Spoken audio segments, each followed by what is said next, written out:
Hello and welcome. This is your GM in the Great Barrier broadcasting from the center of your entertainment galaxy.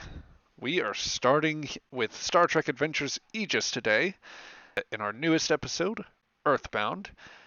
And for those that are joining us live, this is marking a special occasion for us. This is the first anniversary of streaming and the Star Trek Adventures Aegis game. We are immensely grateful for all of you that have joined live and those of you that are watching in the archive.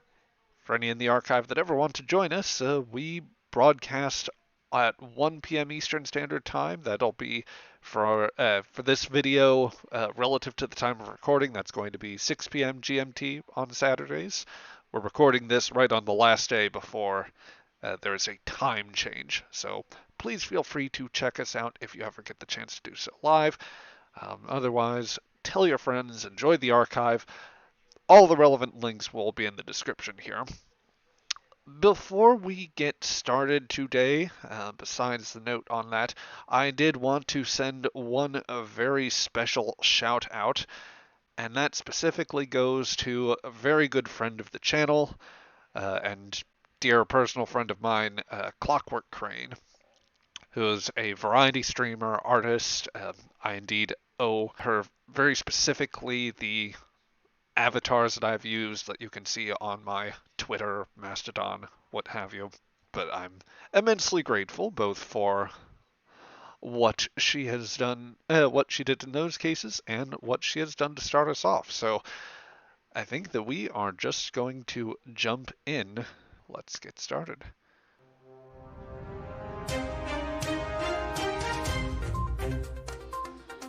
This is Solar Systems News Network with Nicolette Lidell, broadcasting at 5 p.m. GMT Seoul on September 2nd, 2154, with these updates at the top of the hour. Reports continue to emerge from Andoria almost 2 weeks after the attack by Vulcan naval and ground forces. Although confirming the likely defeat of the task force, assessments continue to suggest heavy losses for the Andorians after photonic weaponry was used on orbital and ground sites. Casualties estimates are already in the hundreds of thousands and expected to climb after attacks on major cities including Lycan, Laibach, Pardee, Lortan, and Inikyaru. The Dinas shipyards and Ivadi orbital station were also heavily damaged in the attacks and are the largest shipbuilding facilities in the Andorian Empire. The Vulcan High Command continues to insist the strikes were necessary to stabilize the local interstellar political balance and continue to allege the Andorians were developing chemocyte-based weapons of mass destruction. Foreign Minister Thoris rejected their claims, stating that if their words bore weight, no ice sheet would bear them and be shattered asunder. Unconfirmed reports of skirmishes near Thrlavia, Aldous Prime, Beta Canum Venaticorum, and the disputed Weitan Pan Makar system could not be verified at this hour. The United Earth Parliament continues to debate a response, with Prime Minister Samuels urging both sides to cease fighting. Parliament has passed an emergency supplemental package to fund defense measures, focusing on continued fleet modernization, recruitment, and infrastructure. This includes both expansion of the nascent Utopia Planitia project and acquisition of lunar territory connected to the Orpheus mining facility. Of the latter purchase, Orpheus Industries owner John Frederick Paxton gave comment to the SSNN, stating he is happy to partner with the Stellar Services to support human aspirations to build the tools that will allow Earth to defend itself. Current plans are expected to see the fleet reach the 100-ship threshold by 2158. In other news, Starfleet and other vessels report a clearing of ship concentrations in the direction of 61 Cygni. Initial reporting suggested that vessels, which analysts considered potentially related to the mysterious Tellarites, were assembling ships near Earth colonies. Neither representatives from Starfleet nor Mako have commented further on any potential contact. Formal diplomatic ties have not yet been initiated, and tensions remain high after Tellarite intervention on Alpha Centauri. For continuing coverage on the Andorian-Vulcan War, please stay tuned here.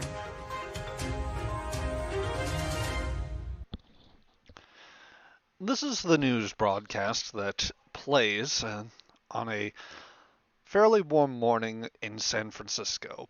The weather is relatively pleasant with a cool breeze coming off the bay, and otherwise a fairly sort of calm waters. It does very little to belie both the general anxiety that has beset many here in the neighboring star systems and planets and starships across the region, and most certainly none of the irritation or anger of the figure presently making their way through Starfleet Command and its central offices. That individual, whom we follow through one of the initial halls, encounters a reception desk of sorts with a single lieutenant who is just going about the morning reports, trying to act as though the day is normal when they know that they've had to see quite a bit of traffic for those who would be considered decision makers, people that could shape a potential response and potentially get Earth involved in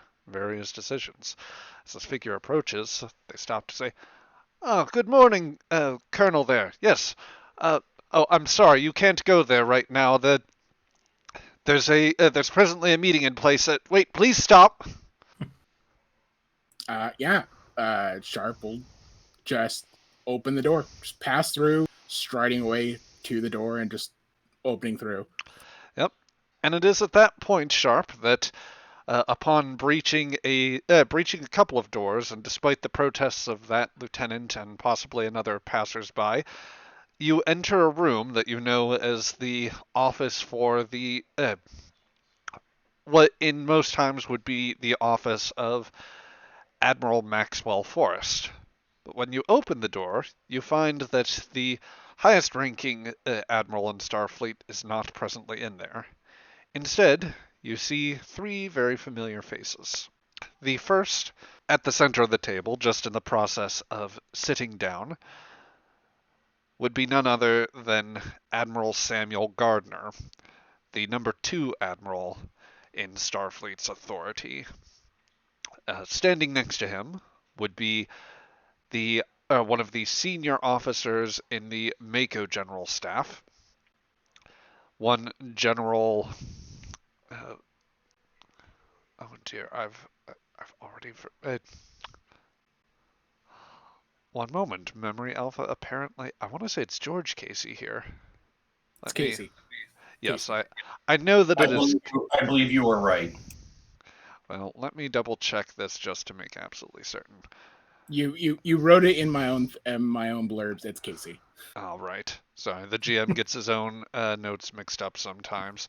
Okay, so the other gentleman is the top admiral, or rather top general, or one of the top generals in the Mako command structure, General George Casey. The other man scarcely needs an introduction for you, Sharp. However, others would not guess so much as the hulking yet unassuming man standing to the left of them. One you have come to know for a long time as Elijah Mitchell, the head of Starfleet Intelligence. Also, my father-in-law. Yeah. So you burst through the door and find this assemblage of flag officers. If there are any guards, I do what a Mako does and still keep going. I say, I am tired of goddamn being cut off and ducked out of my calls. What the hell are you, all of you, thinking? Admiral Gardner is the first responders. Oh, what in the hell is the... What's the meaning of this? Explain yourself, Colonel. I have spent the last 2 weeks trying to get any of your calls, sirs, and trying to explain to you the need to be out there further to create diplomatic solutions, trying to get more alliances. This is the whole reason I've created this expedition. Tried to ask for this expedition so that for this very goddamn same reason that we are suffering through right now. Casey immediately interjects. Colonel, you will comport yourself as a Mako officer, and you will show proper respect for the chain of command here. Whatever else you have to bring up here, bear in mind you're dealing with senior officers. And as Casey pauses here to ponder what he's going to say next, the elder Mitchell interjects, Sirs, and Colonel Sharp is one of my more effective assets out in the field. I know that the decorum is a bit of an issue, and Admittedly, this is actually my fault. I believe that I actually had her on the schedule, but I seem to have either overrun with our informal chat here or have otherwise inadvertently scheduled here earlier. This is Sharp is just standing to, nose flaring, but, knows her composure for the moment.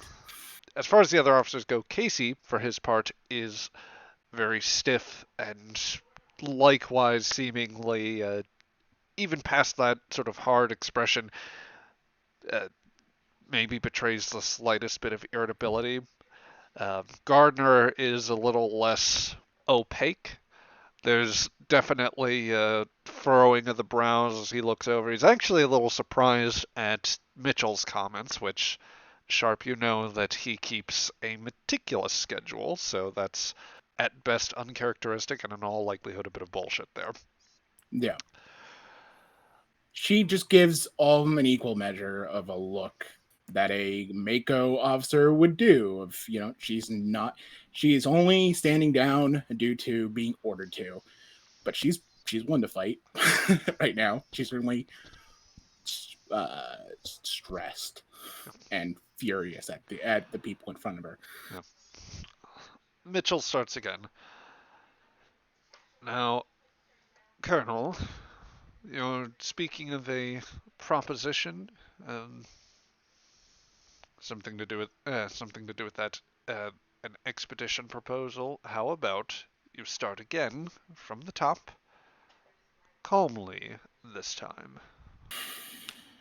Sirs, this expedition was to have a greater scope and understanding of our local space, in addition to exploring, creating avenues of diplomacy with other civilizations beyond the local powers that we are surrounded by, as it would give a proper bonus in the long run to create friendships and an mutual understanding that hopes can build to a greater union.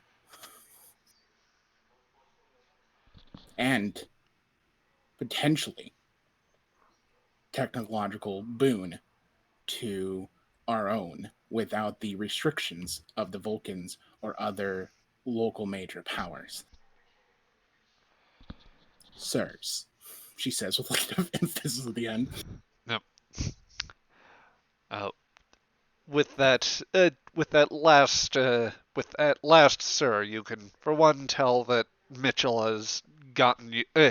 Mitchell has in one case achieved an objective to slightly diffuse the tension, whilst also not just among the officers, but to bring you the opportunity to let off a little bit of steam, or rather process that in a slightly more constructive way. Um, for their part, Gardner and Casey exchange a bit of a look and then look back to Mitchell. Oh, but this operative here, well,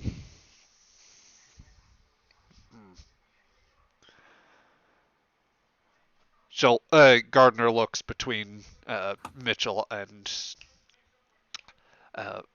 Casey. Well, you've done us enough of a favor here with that Tellarite business. So,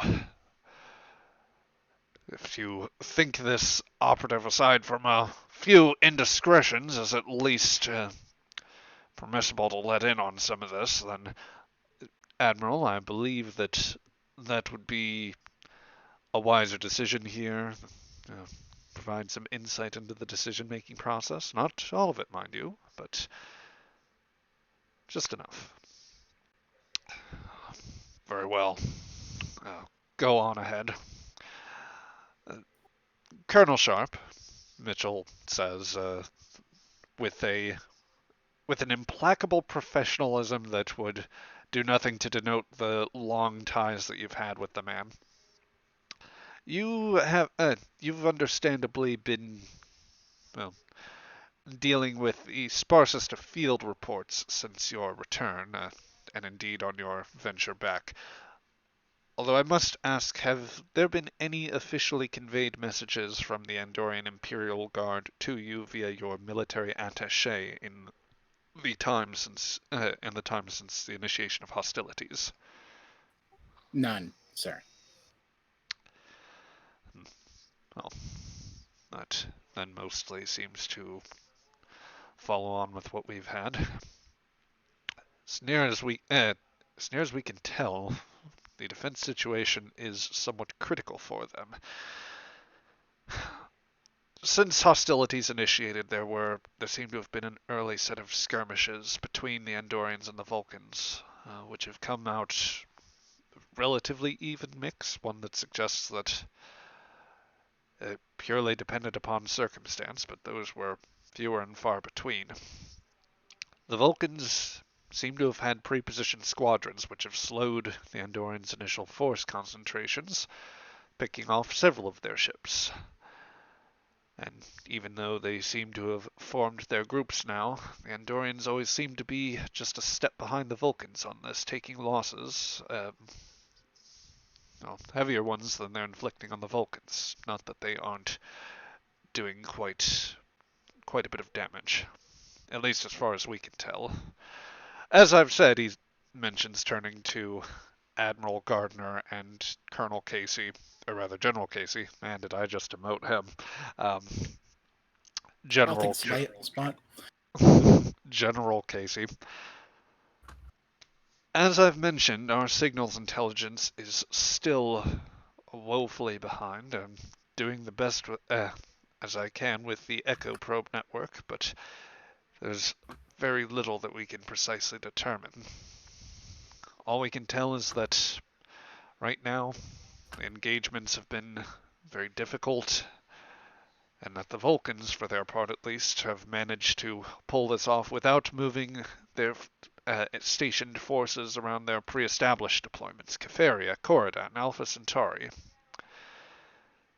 Which, General Casey interjects, is part of the reason why we are even less able to consider your proposition right now.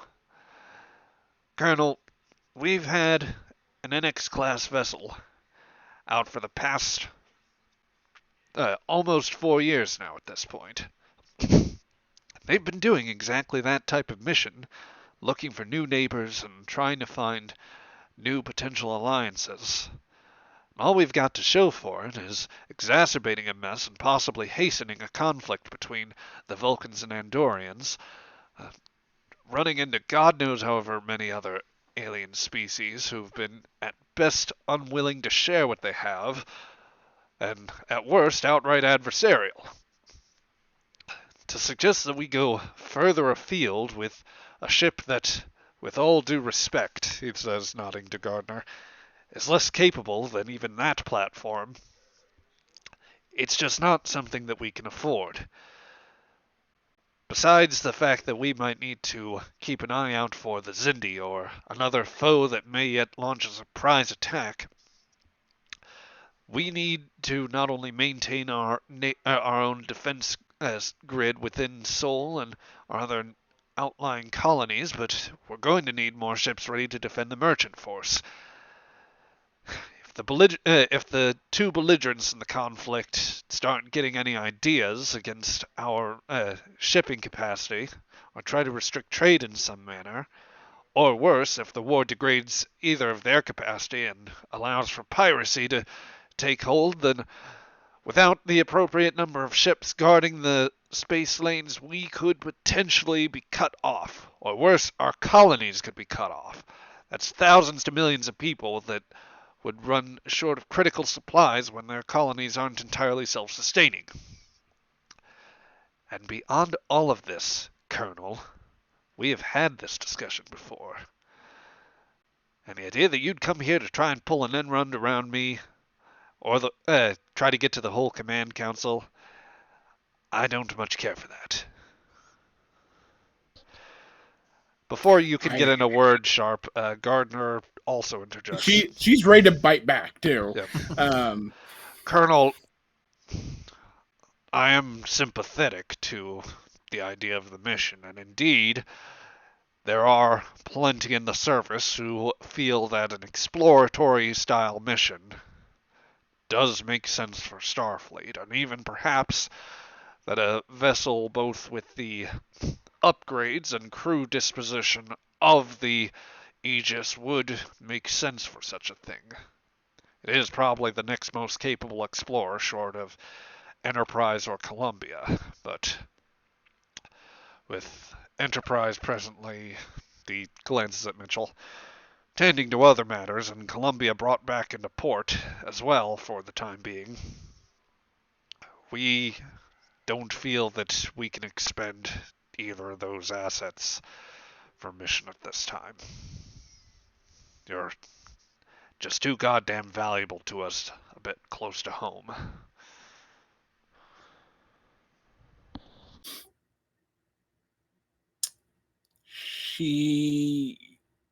Her face is contorting. She looks to Mitchell, and that's sort of the look of like, have they gotten all the info? Because there have been suggestions of other things going on out there, but she doesn't want to reveal anything that her father-in-law doesn't want known.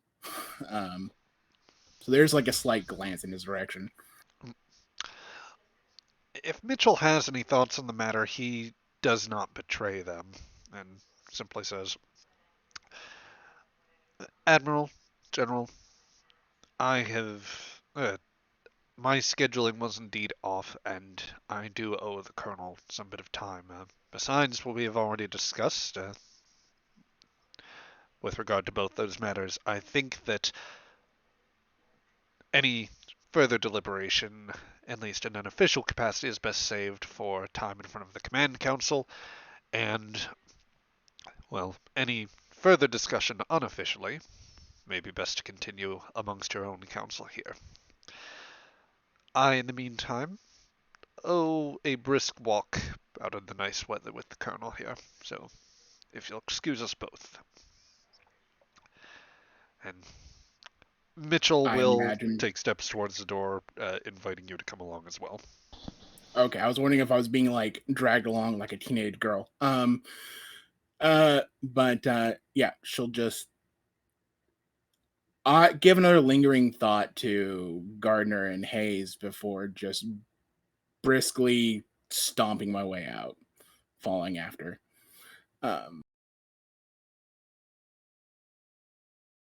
Once they are a good 100 feet, she says, is it just me, or has the command council gotten a little more green these days?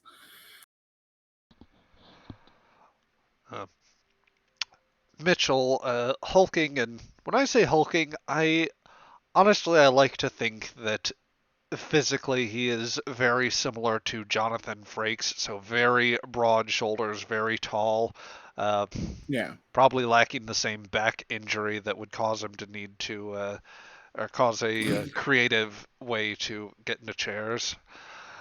Um, he'll just glance at you, practically giving you a bit of a side eye here. Come now, Lillian, this would have been a difficult time without the exigencies with the start of hostilities between Vulcan and Andoria. The command integration between Mako and Starfleet is less smooth than is publicly let on. Even then, Clearly. there. We can't. There's even more reason to go out there. More research ships, more diplomacy going out there, further out. Sure, we can't afford it, but at the same time, we can't afford just to stay in the corner either.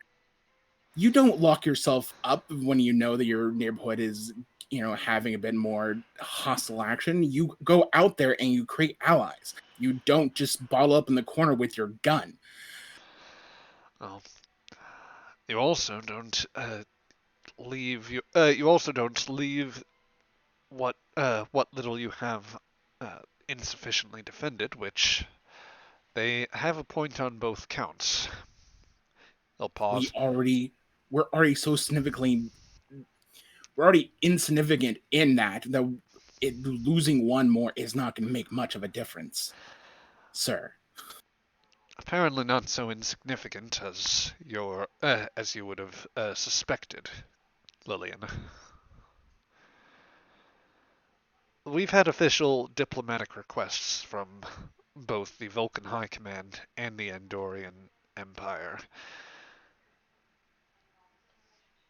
They haven't, well, in the Vulcan case, they have requested that we cease all merchant activities with Andorian colonies and their homeworld. It's a step practically just shy of invoking the formal alliance that remains on the books between Vulcan and United Earth. The Andorians, for their part, are asking us to step in. And they are trying to they're trying to sweeten the pot as desperately as they can here. She just shakes her head, like just in frustration. They So there are some mom and dad are asking us to take sides, as it were, in their own fashions.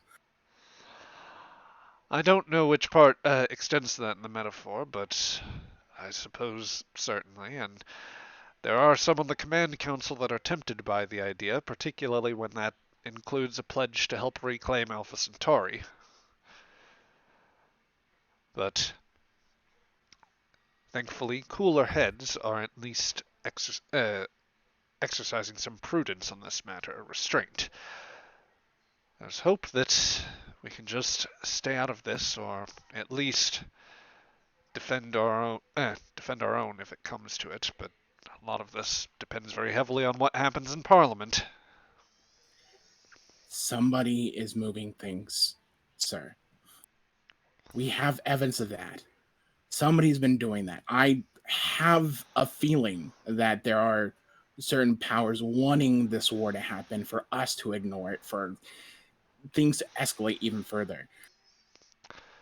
Yes, and it seems as though, at least based off your preliminary reports, that those powers are the ones presently involved in the conflict themselves. Indeed, what our own analysts are piecing together, based on your reports from this, what was that fellow's name? Ethal, I believe? Whatever the new Malurian guest we have at Intelligence is now. He very well seems to suggest that the Vulcans may have leaked data on been the ones responsible for leaking the data about their weapons development in the first place. Perhaps, She just shakes her head. I'm not even sure we can even focus on just the Vulcans. None of this makes any sense. Why would they stir the pot this drastically for everybody when they just focus on the Andorians, not just the Tellarites or other factions? well, Visenia has made suggestions that it's spilled a lot. There's a lot more pots being stirred right now than just those three. yes, and rest assured we will have a good long conversation with your ex-wife. She is your ex-wife, is she not? He says, leaning in just a little bit. Certainly she wishes, she says. And certainly she just shakes her head. I don't understand Orion culture. Nor I. But that's not my objective right now. For now, we just need to see and press in with what we can find. And you, Colonel, have a much more urgent mission here. Take a break. She just stops and gives him a look. There are a lot of things I have to work on, sir. He walks a few more steps ahead of you before stopping and then turning around. That wasn't a request, Colonel. The Aegis is going to be in dock for at least a few days in order to continue resupply. Command is deciding what exactly to do about the present situation, how to allocate its resources, and that'll probably take at least another week. As I see it, you have that amount of time to take some shore leave. So I am ordering you and your crew to take some shore leave.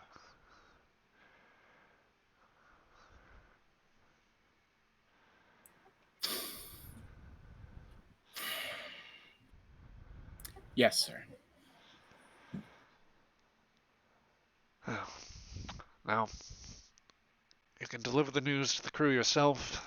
Otherwise, send it through your communications officer if you don't want to do it directly. But however you do it, end the day, the good meal, go home, go see your wife, and send Athena my love. Sorry. She just nods. To which point, the senior Mitchell will leave and leave you alone on the grounds of Starfleet Command. So, I need a drink, she says under her breath. yep. So let's open it up here. There is, I know, in the scenes that we discussed in over the course of the time before this, I know at least one person had a request to directly convey to the captain at some point. But otherwise, I think that we are fairly open to scenes here. I guess there's one other immediate thing that I had in mind, but would anyone really like to jump to something that they would be doing? And if so, what would you have in mind? Otherwise, I want to open the floor to everybody.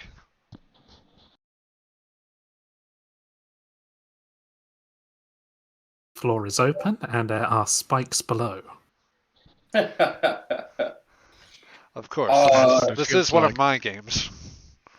Well, I did discuss with Eula, we were going to tour around Earth, so this is leave time. Oleska is going to enjoy it. So she's going to propose, go into, I don't know, what do you want to see, Europe, or do you want to hit beaches? Europe has beaches. We can go to Spain. Romanov is desperately hinting at taking Shira on a European vacation.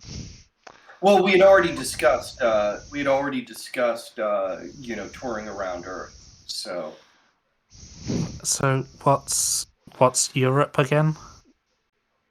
Well, it's one of the older cultural areas of planet Earth, and parts of it did survive the eugenics war. So Paris is intact, so is Spain. You're the one who wanted to explore, so we can do that. We can also go, we could just hop around. I think that before we do anything else here, I am going to acknowledge, or rather, let's establish the scene a little bit more. While we were waiting, or rather in the day or so that the Aegis has been back in dock, would you prefer that these conversations take place aboard the ship still while everyone waits for news to come one way or the other? Or would you prefer to have already been on Earth for this? I think on board the ship. I think on board the ship. So I'm showing her on a data pad the different places we could go, from the Great Wall of China to to Paris. I'll show her different locations on Earth. Yeah, so what's that city called? Spain? Spain is a country, and I'll pull it up, and this is France, and this is England. Right. And I'll show you pictures from all of them. Oh, okay. Well, Spain looks warm? Yes, and it has beaches. So Beaches. if you want cooler weather, then we would want. What time of year is it in Europe? Well, it is rough. I believe it is the beginning of September. So, uh, for a frame of reference, I correct me if I'm wrong. That be getting into autumn, or would you guys say that weather's still a bit warmer? I'll admit I've In not. September, it's pretty nice. Yeah. Have we corrected global warming yet by this point? Is sort of the Yes, yes. Yes, I actually, we mean, have. if you want to play the if we want to allude to that part of canon, then Picard reminds us that an ancestor of his went on a space mission that healed the waters and cleaned the skies, so everything is hunky dory because of that. It was probably worsened a bit by, nuclear war at a certain point, but uh, you're well on your way to getting that cleaned up. Isn't Paris start to cool off in autumn? Doesn't it rain in Paris in autumn? I'm sure it rains in Paris most of the time. Yeah, yeah. It Its was. climate's not entirely dissimilar to England. There you go. If you couple want cooler climates, she'll pull up the Russian map. There's Interesting. Moscow. That Moscow probably starts getting cold late. In mid-September. Don't forget Uh, Leningrad. Leningrad. She'd know all these spots. That's where my family comes from. Okay. Yeah. That area Oh, and down here in the Ukraine. yeah, yeah. Well, perhaps you can give me a tour of those Sure. places. Among the notes you see there's a place called Iceland. Oh, Oh yeah, I'll show her Iceland, I, but I Iceland. That sounds pleasant. I'll bring up pictures so she can see it. Oh, So so quite geologically active as well. yeah, there's Hmm. volcanoes and stuff. So there is something. Reminds me of. I should just kind of trail away for a moment. Yeah, home. Yeah. I know this is all very difficult for you. Maybe not Iceland. So let's go Spain. It'd be hot and Okay. yeah. So the two of you, I would imagine at this point, well, you know at least imminently that there is a chance you will be getting off the ship, so you may elect to have been in civilian wear, or you can still be in uniform if you prefer. Uh, I guess for the sake of setting it up and maybe giving us a sense kind of where your mindset is at present, how would the two of you be equipped or dressed at this point? Well, if we're going somewhere warm, which Earth mostly is compared to Andoria. Andoria, yeah. I think Eula's going to be wearing kind of fairly loose-fitting clothes, stuff which is good around heat. Um, so probably a kind of burgundy off-the-shoulder top and some uh, loose-fitting trousers, which the costume director has picked up on eBay at some point because they look like something someone would wear about 100 years from now. Excellent, excellent. And I imagine a good-sized insulated mug with Aegis running up and down the lettering Yeah, so or the bottom. like I've just posted in the there in the chat. I'll also post it to the Twitch chat as well. There you go. Yes. Alaska's gonna go for the classic lightweight summer dress because we're in Spain, and it'll have a little bit of a Spanish feel to it. Because hey, we're in Spain.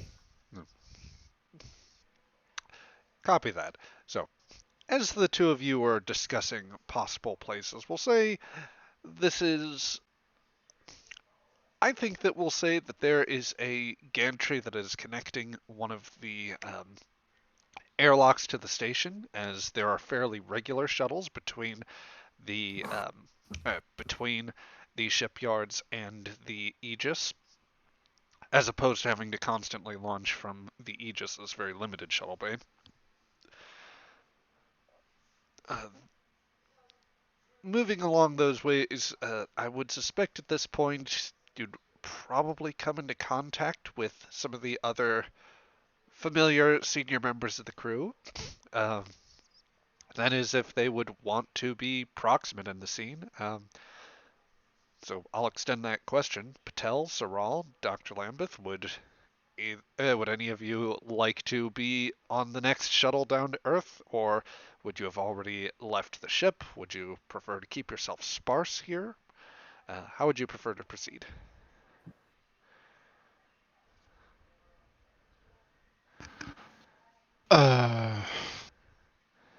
Good question. I think the one scene that you and I had briefly talked about in DMs would make sense if I stayed at the shipyard, I think, first and went down later. I assume that's where that would happen. So it could have easily gotten a shuttle.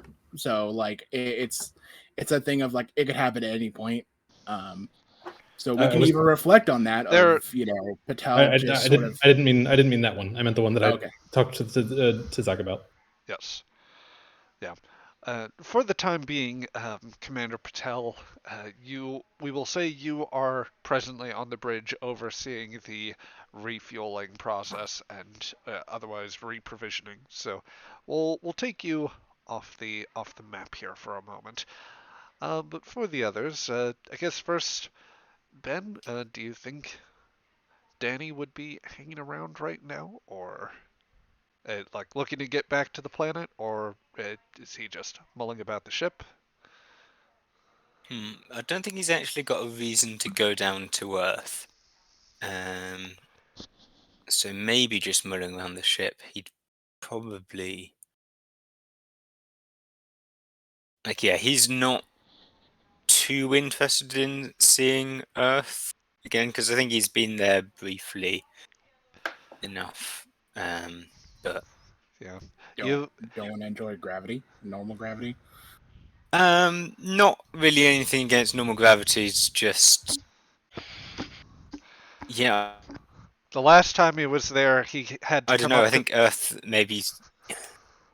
Yeah, it's one of those, like, he likes seeing new places, I think, and he doesn't like staying in one place too long.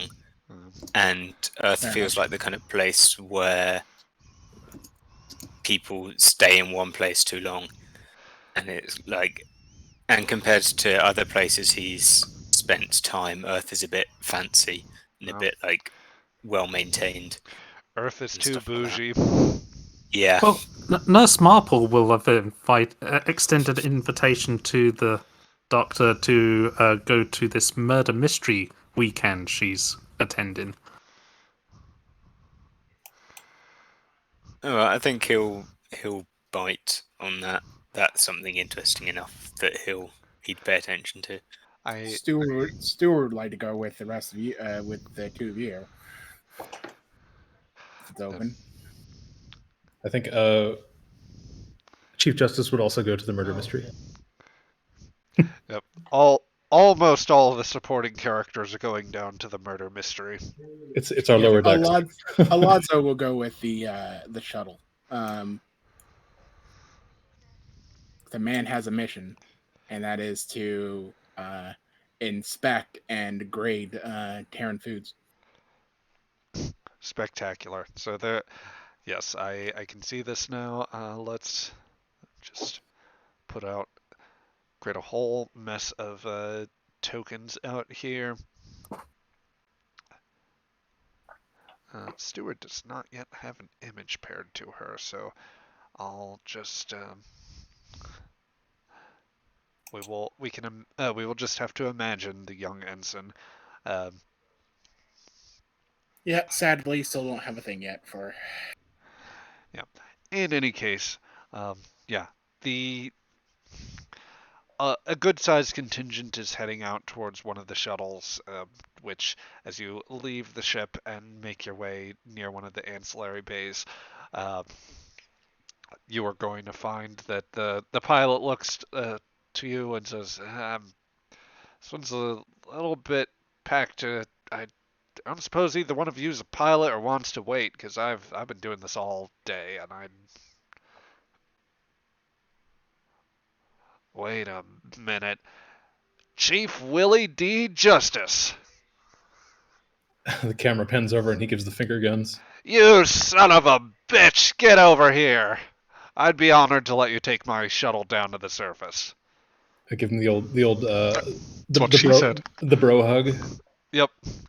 Bro hug, and as you pass each other, you both exchange finger guns. This unnamed non-com has nothing but fond memories, or rather a warrant officer, and lets you take the crew down to the surface. For all of their part, it is a relatively smooth ride, with only whatever flair Chief Justice should decide to add. Otherwise, you're refreshingly not under fire, not experiencing any sort of anomalies. It's just a simple sort of very simple transit. But you do have time to talk amongst yourselves, cramped as you are in the pod. I think he's also going to take the scenic route. Like, we're going to go over the Grand Canyon and like see some of the sights on our way down. Very good. Yeah. This would, I think, work to your advantage, Dr. Lambeth, if you had a window seat. Though I get the feeling for shits and giggles, Alonso might be next to you, and he might have wanted the window seat. Yeah, that's fine. Yep. Yep. He's got no strong feelings about the window seat. He's kind of haunched a little bit, taking up like 1.5 seats, as it were. Yeah, I think he just kind of silently like takes up half a seat or whatever, like leans off slightly to the side. Yeah. Just to give him some room.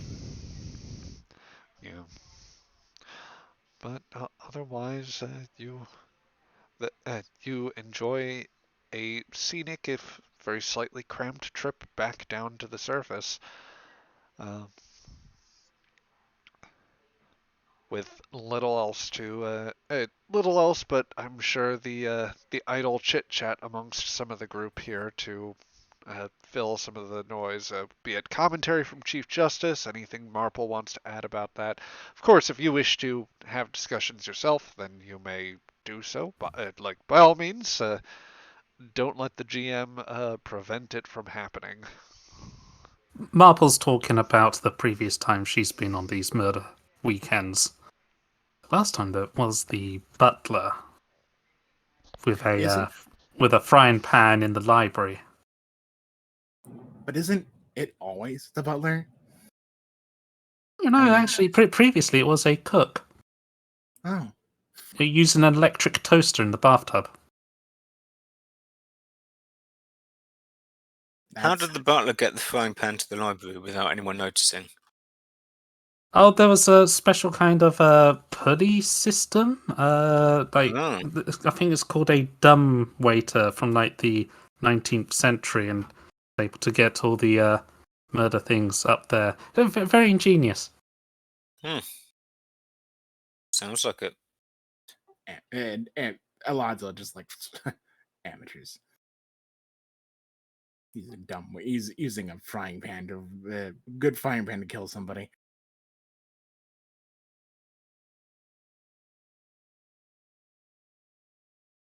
Why? How would you do it? Well, the bosses told me not to be make too much of a presence or anything. I sorry, just raised a meaty hand. Didn't mean to interrupt. Freaking frying pan. Shakes his head with a snort. It's a really good cast iron one too. Made a big sizable dent apparently. And the actors are really good. Then. Sorry, what? It's even more inaccurate then. A skull would totally break before it makes any sort of sizable dent. Oh no, that's what I meant. It made a sizable impact on the guy's head. They got some like prosthetics, and like the actor is lying there, and you can there's like blood. It's really quite well done. I will admit, in that moment, I half envisioned Alonso considering what to bring up in this matter and thinking very quickly, wait, I can't describe a murder I've actually committed. Yeah, pretty much. He's like, well, there's there's piano garrote, there's, poisoning someone with their salad. There's quickly breaking a wine glass and using the spoke as a stabbing implement. It's all the poisoned foods. Or, garroting or stabbing somebody. Yeah.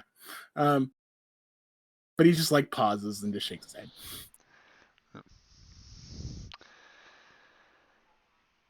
So the conversation then with the shuttle pod, there's a pleasant discussion of the previous mysteries, murders, maybe eventually some interrogation of the classist undertones behind it always being one of the wait staff. Yeah. But that's not why. That's not the point of it. The point is to have fun with the mystery. Or maybe there's a bit of the old Cardassian epic to it. Everybody's guilty. It's just a matter of questioning how. Obviously. Yes. Completely apropos of nothing, back on the ship, Mr. Sorrel, you were not on that shuttle, of course, hanging around as you were. Really, this is a bit of an odd moment because the ship, it seems the crew is technically on leave, and there are some open questions to what exactly that means for you, given how you didn't exactly join into this whole venture of your own volition. But there was at least one interesting thing that you were hoping to do while here. You've undoubtedly had one colleague that you wanted to visit, and it is precisely at the moment you're pondering it, or rather, pondering the request you submitted, that you hear an audio channel from the bridge.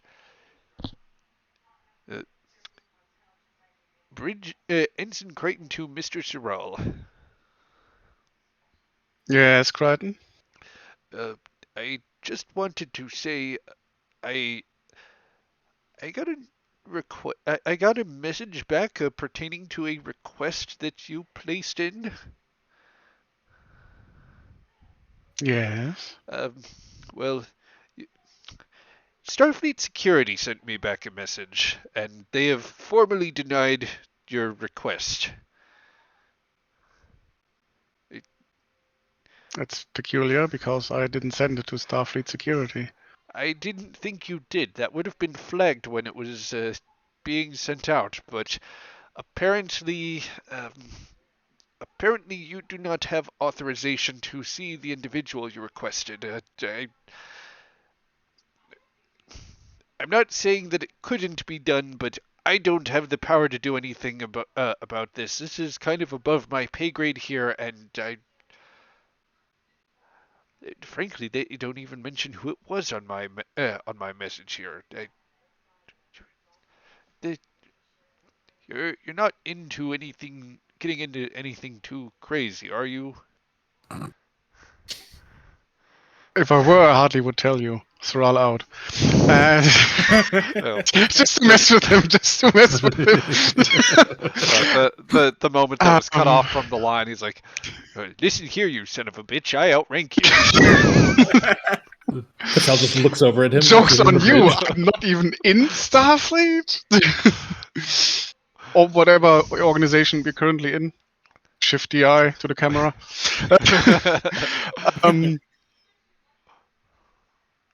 What was that, Tron? Just when Patel says "you son of a bitch," I assume he's on the bridge at his station. Oh yeah, we'll revisit that in a moment. But yes. Do I know where the captain is? You know that while she had been somewhat insistent, at least on the first day that you'd arrived back in, on everyone staying here, she had gone to the surface and at some point, so you suspect she might be somewhere approximate to Starfleet Command. She has her communicator. Yep. Never leaves the ship without it. No, I mean, we're doing the most logical thing. I go down to the surface and search for you. How would we ever have an adventure with communicators, please? No, I'm sorry. Channeled frustrations of TV shows for years. Fair enough. Yeah, I kind of sits on a computer like pondering this kind of peculiar series of events, and then he would probably try to call the captain, send their message. I don't know what the best protocol is, because I feel like you can feel the heat waves of the rage from the surface. Yes. Um, and it is just momentarily paused where Crichton interjects again. Oh, so somebody wants to use the communications again, is that it? Well, the captain is obviously in on my illicit activities. Oh, the captain. Oh, yes, right away, sir. Damn you. Thank you, Crichton. Yep. So, with that, there's a brief pause on the line while you are waiting for the channel to open, and then it connects with Colonel Sharp, whose communicator beeps whilst she walks about San Francisco Bay. I imagine Sherry found her wife, and they are doing the typical thing that married couple do when they've been gone for several Again, months. which wife? She just says, you clarify at this point. She's just like, nope, it's me. Hang on. She just grabs it. Yeah. Yes. Hi, Captain Soral here. Am I bothering you right now? No, not at all. What can I do for you, Mrs. Soral? Now, can't Soral read sarcasm? Probably doesn't care too much. I was hoping to get into contact with a colleague of mine, and my request got denied by Starfleet Security. And I was wondering if you could maybe look into that. He's bound to get into trouble one of these days. I'm going to ask the question, Mrs. Soral. Who exactly is this, and why are they a concern to certain other people? Well, I don't know why they are a concern. It's a brilliant geneticist called Arik Zoom. I'm dropping 2 points of threat to close off that scene right now. I imagine her wife just double take right there. I want to stress that the suggestion for that came from Zach. I wholeheartedly agreed with it, but didn't take responsibility. That's perfectly fair, and let me note officially as the GM, it is an idea so dumb that I thought it horseshoed right back to brilliance. Absolutely.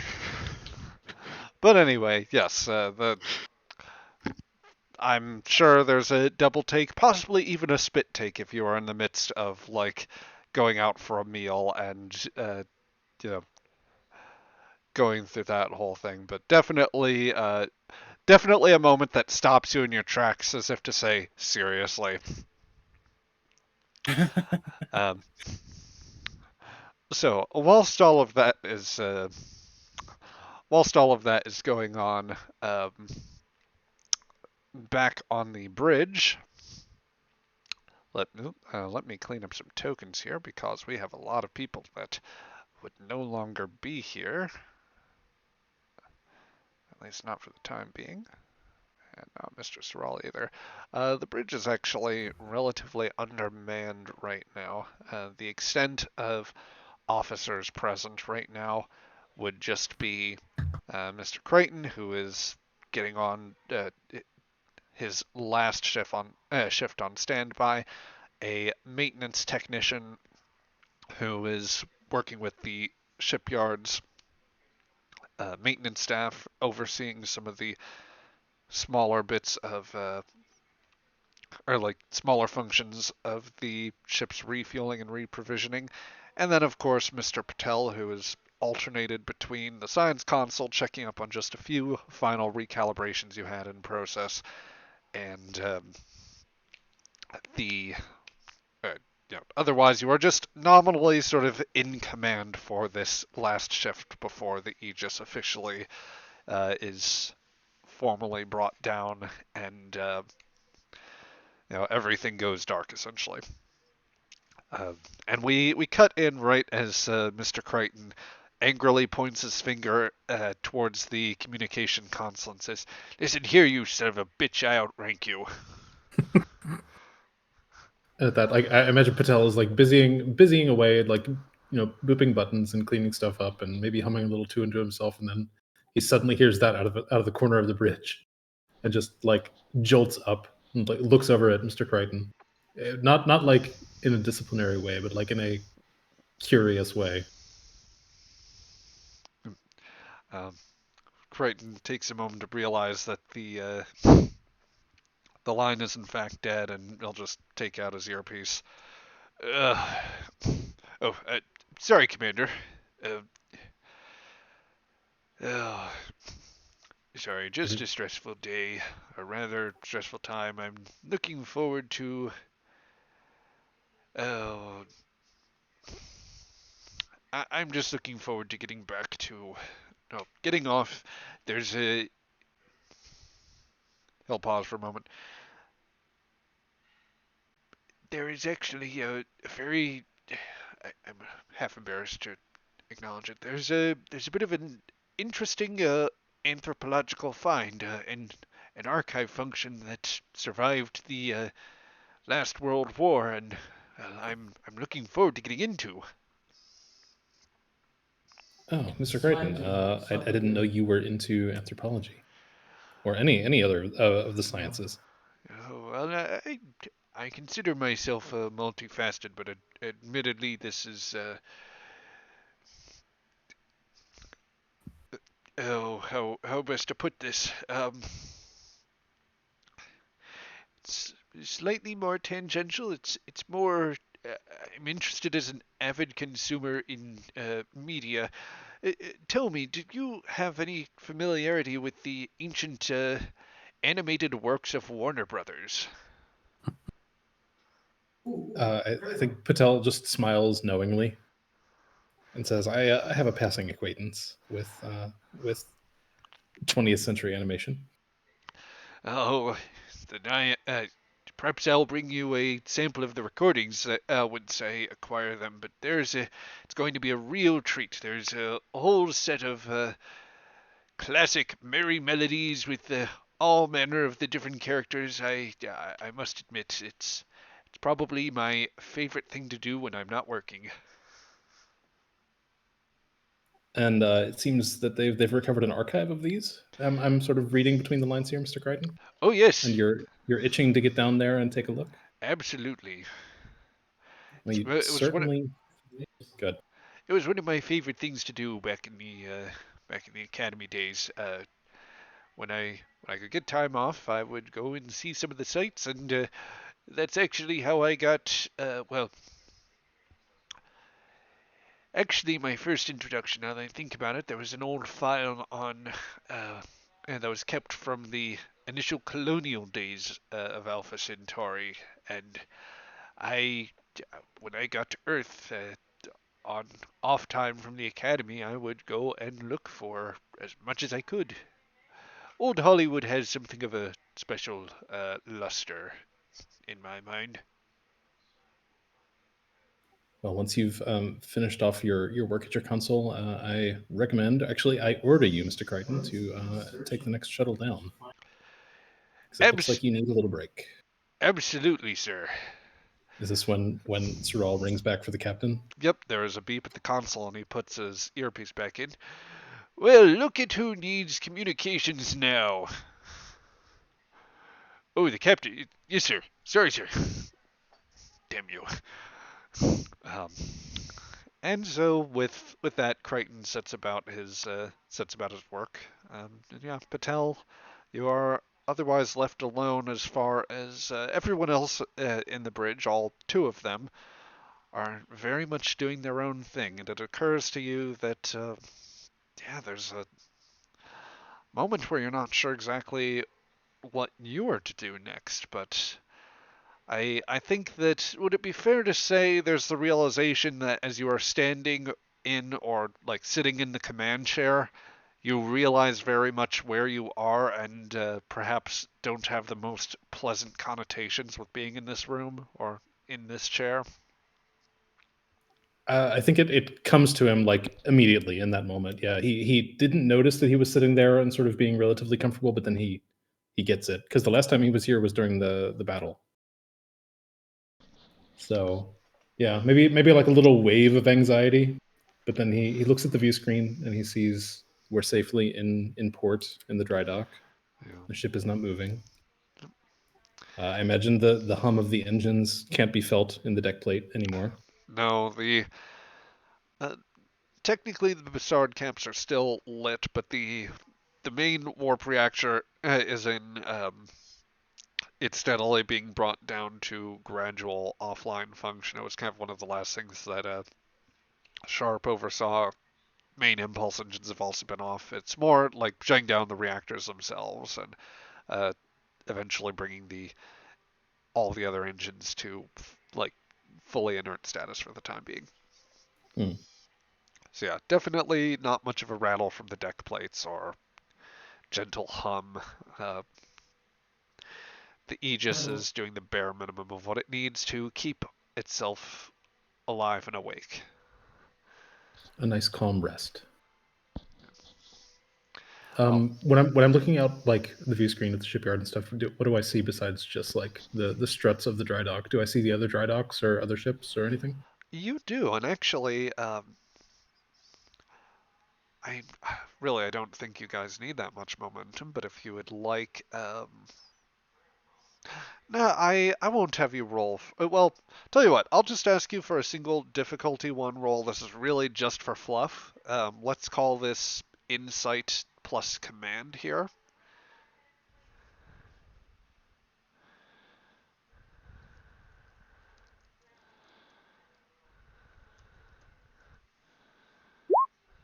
Oops, that's one die and not two. Yes, set that to the 2d20, and we'll ignore that complication there. Okay, that is 2 successes on the board. So, let's see here. From your vantage point, Patel, you are currently based in. Let's see, what was it? Just double checking my notes. You are docked back where the Aegis had started, just a few months back in the Tasaki shipyards in orbit of Earth. From the gantry that you can see, you notice that there's maybe a couple more operational gantries now since you last left, as Earth has been spending a lot of time investing in its shipbuilding capacity. You see that there are several space hulks kind of in various stages of construction or refit. At least one of them appears to be another Daedalus class vessel. Yet more seem to be larger projects of some sort, mostly of the rounded hull configuration. But the ones that you can immediately take note of, one under construction and one not, are the 2 NX class vessels presently in the docks. The first under construction, is to be designated the NX-03, which at this point it has just recently been publicly announced will be designated as Challenger. And the other ship sitting before you would be the Columbia itself, the NX-02. I look at it at the screen, and I'm like, I look down at the command console, like built into the armrest of the seat, and I zoom in a couple times on Columbia just to get a look at her. Yeah. Columbia is very marginally different from the first of the NX class vessels, the NX-01 Enterprise. It started out with a lot of the systems that had to be upgraded for the NX-01, and for that matter, some of the systems which the Aegis has been upgraded to. Much like the Aegis, it is now running a full payload of of phase cannons equipped to it, as well as some appropriate modifications to the ship's hull plating, but it is considerably faster, capable of pushing a little past Warp 5 itself. So still quite a bit faster than you here. Where it stands unique would be that where the NX-01 had more of a graying finish to it, the NX-02, the design, or rather the style of hull plating gives it I'd say a bit of a brighter or like slightly off-white appearance to the ship. So just a very lighter tint compared to the classic ship, or rather compared to the NX-01.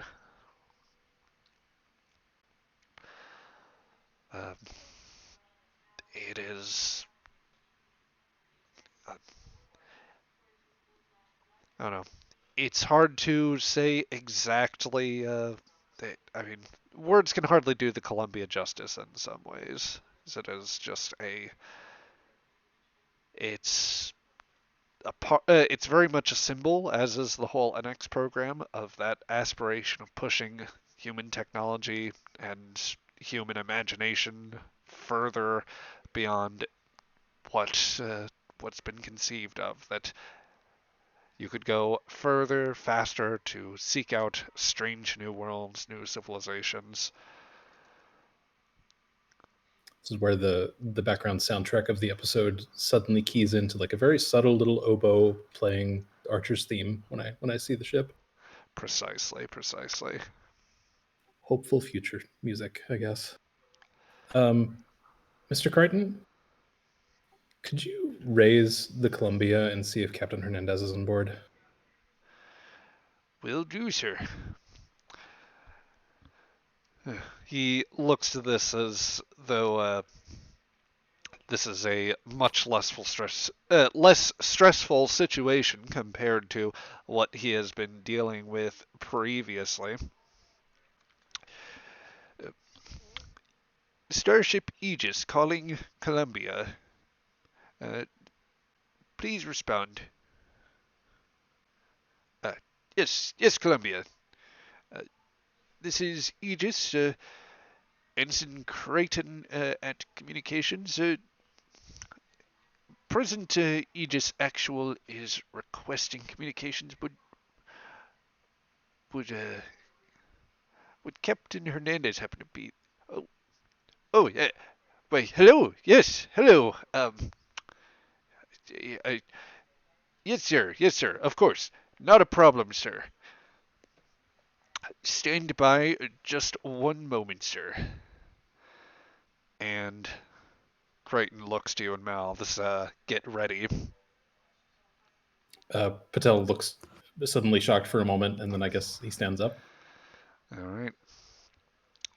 And as you get yourself into a as neat a sort of stance as you'd feel, that pull the Picard maneuver, straighten out that uniform jacket just a little bit. On the screen ahead of you, Commander Patel. Refreshing to hear from you. Oh, I'll admit, I was expecting something sooner and in writing. Yeah, the Aegis was brought back to Earth on a sudden call from Starfleet, Captain. So I figured it would be better to meet as in person as it possibly gets. Oh, definitely, definitely. We've been out just a little bit ourselves. Which reminds me, at some point, if you happen to see your old friend Captain Barton, please be sure to send him my compliments. I don't think we'd have gotten out a little sooner if it weren't for his efforts out here. I'll pass along the message if I speak with him, sir. Well, not a bad ship you've got there, that old Daedalus class vessel. I hear you've been out in the thick of it. Patel looks around the empty bridge and says, "She may not be as new as the Columbia, and not as fast and not as sleek, but I think we've settled into things here a little bit." And he just sort of looks like her in the eye and smiles awkwardly. A very quick interlude. Joe, thank you for the hydrate there. The GM is a little parched, so I am going to do that. You can hydrate with Diet Coke, right? Technically, that is slightly more hydrating, or it nets out. I had a yes. I had a yes. Good. Yep. So she says, "Well, I'm glad that you're at least getting up to speed on on Starfleet systems that way, getting the field experience. I'll definitely say it makes you quite the attractive candidate." Yeah, about that, Captain. And I did receive your letter and give it a great deal of thought. But when I say that I feel like we've settled in here on the ship a little bit, I do sort of mean that, sir. As much as the request really did touch me, or set off some of my imagination in ways that I haven't experienced in a while. I think my future is here, Captain. Hernandez will frown just a little bit beforehand. Well, it'll be Columbia will be slightly less well off for it, but I've no doubt you and the Aegis will do quite well. Thank you for giving me the face to face. Then I still appreciate that. Of course, it was the least I could do, Captain. And I do hope that we get a chance to work with each other at some point in the future on some mission. Oh, and, in the meantime, I'll be reading about your adventures. I'm sure it's a big galaxy and plenty for both of us to explore. And who knows, maybe we'll meet up out there. Safe travels, Captain. Likewise, Commander. Columbia out.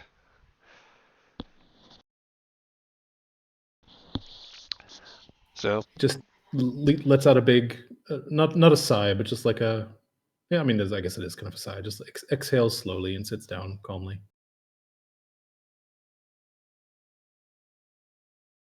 Looks over to Crichton. Ensign, let's keep that little conversation between us. Aye, sir.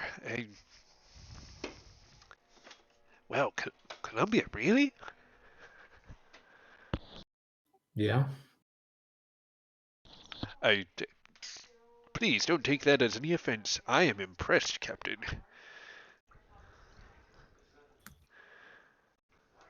I wasn't lying when I said I think this is the right place for all of us right now. So that includes you, Mr. Crichton. Oh. So don't let yourself get scalped by anybody else, even if Captain Archer calls. I wouldn't dream of it, sir.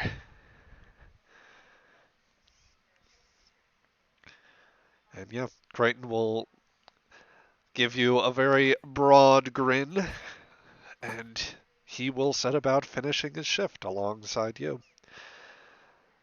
And Although Columbia is no longer in your future, Commander, you can still get a bit of a warm feeling as you gaze off out into space and take a look at the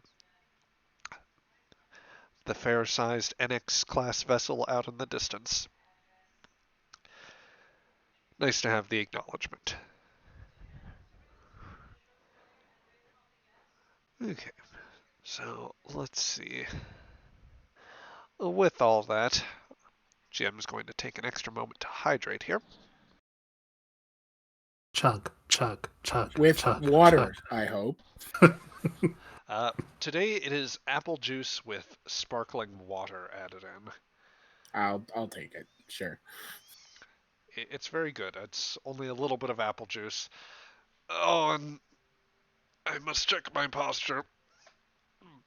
How is the water in the northeast? It is perfectly fine, though I still filter it anyway. Sometimes even if you filter it, it'll still have a taste, you know? Because I know Fresno was like that. Yeah, you're not wrong. It is... There isn't, like, anything abhorrent about it. I've been to other parts of the country where things are much worse. What is the thought there? In general, yeah, I'd say, what am I thinking here?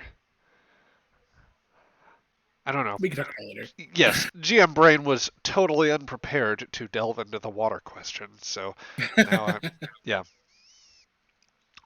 I'm completely off on that. We are on Earth in the 22nd century. Does that water still exist? Is that a thing? Oh, well, wait, what was the question? It's 22nd century on Earth. Is water still a thing? Of course. And some people might even be drinking it right now. But let's find out from some of the other parts of the crew. So I guess let's see here. So we get going back to the Eric Sun question, or is that still being cut off? Oh, we could definitely. That's no question. I don't know what you mean. We could definitely go back to that right now. So let's. I imagine whatever distraction my wife was about to do has stopped, and now we're both very attentive to this communicator.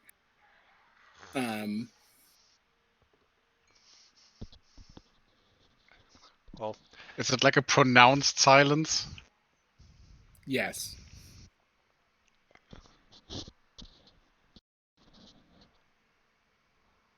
Could you? How do I feel that the name means more to you than probably to me?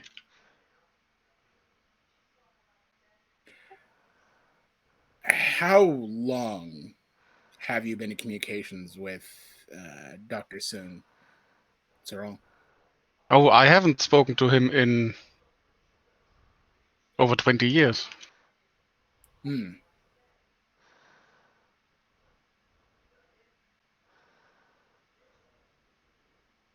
Well, what's he done?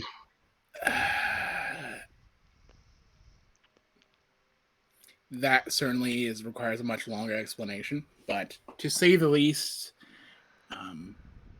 he brought about revived an old fear in Earth's culture for a brief moment.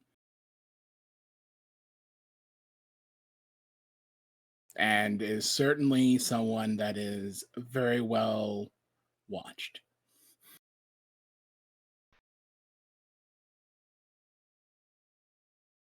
What perchance were you wanting to talk to him about? Oh, nothing in particular. I just wanted to maybe see if we could revive the conversation we had in the past about insert techno babble here, like improving like brain mapping, basically. He from a genetic standpoint, biological matter, while I see the matter from a computer standpoint. I see. She'll just look over to Athena. What is Athena's expression on this? A little bemused. But she'll give you the mute sign, or like something, just tapping her ear, and like. Yeah, she'll just say, 1 second, Mrs. Searle. And she'll mute it.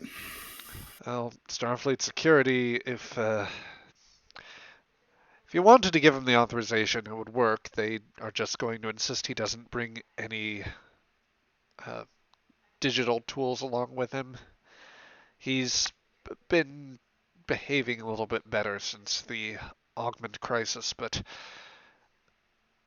they still don't. They just don't want visitors to give him the means with which to escape again. I mean, all he needs is paper clips, from what I've heard. She says.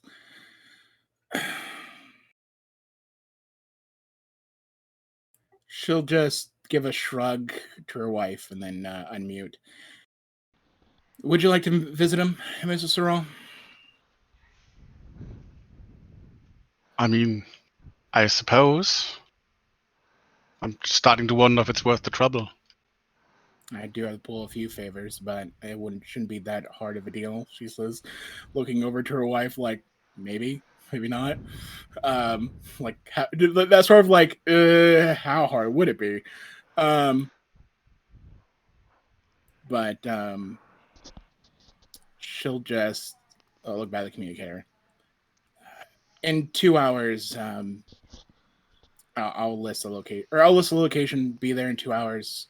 No electronics of any sort, or complex machinery. Oh, I understand. Great. See you in 2 hours. Thank you, Captain. She will pause and weep, and then hang up.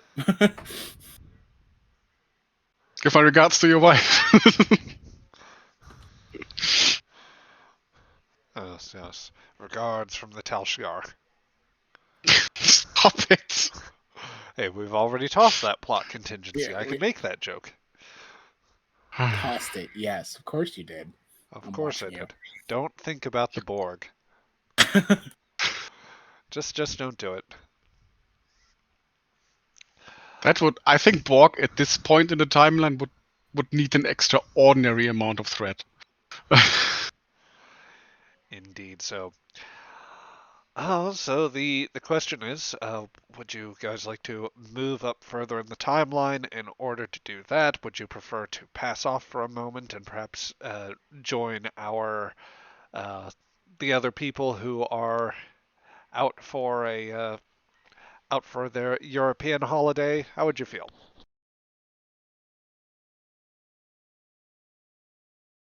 Good either way. Yeah, I'd like to do some role play, absolutely. Copy that. Well, so the shuttle pod, we'd set it up with the news broadcast. It's brought you in, we'll say, just a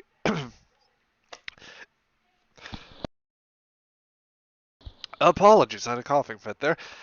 It's brought you in just a few hours. It's brought you in maybe an hour or so after the sort of initial broadcast. So we're getting into evening hours. I suppose that. Let's see. I'm thinking of what would be the most optimal. Is there any particular place you would want the crew to be, right? Or like that you would want to hang out? Or if Shira doesn't express a preference, Romanov, is there anything that you are really chomping on the bit for? Yeah, seaside in Spain. To just kick it. I think she needs some relaxation. She also realizes that Shira's in a very difficult situation where she has loyalties pulling her in more than one direction. So she figures distraction for Eula is probably a good thing. Fair enough. let me just set up what I think would be an appropriate site for this. But we'll go ahead and say the shuttle stopped by a hub location, and I suppose for at least Marple, Justice, and Dr. Lambeth, you were. Did you also want to head into the murder mystery party? Or were you more interested in joining the beach side stuff? You there, Ben? Find another way. If I heard about the murder mystery, through the grapevine, I'd also mention that to Eula, because that might be something distracting for her too. Well, and it was talked about in the shuttle pod while you guys were all on the ground. Well, then I'd run that one by Eula too. Do you want to go check out the murder mystery? No, no, I don't think so.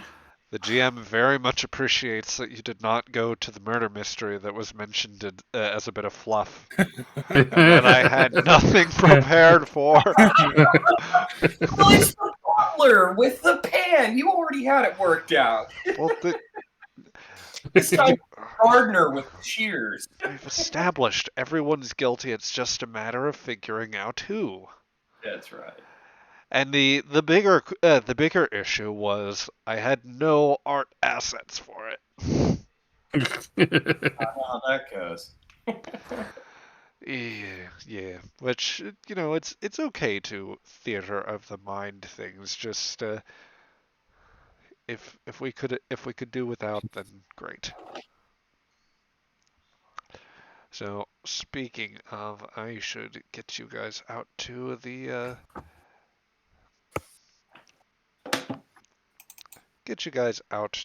location. So let's get on Route 20. Yes, getting into roll. I mean, I suppose technically, unless you guys are doing insight or intimidation, or if for whatever reason you guys, if you should somehow get into combat on your shore leave episode, then that is, well, That is something. Strictly speaking, you don't. At that point, it would make sense to have the sheets ready, but this is hopefully more a roleplay oriented thing. Though let's not rule out any possibilities, I guess. So let's see here. We're going to a Spanish beach in the evening, so we'll take this to what is definitely a resort in Spain, or like a nice beachside restaurant near a rock. That's exactly what she was looking for. As long as it's not the interior of a ship right now, that would be. Now, one thing she's looking at while they're heading down is if there's been any mention of that freighter with that alien artifact that, she does check on that periodically.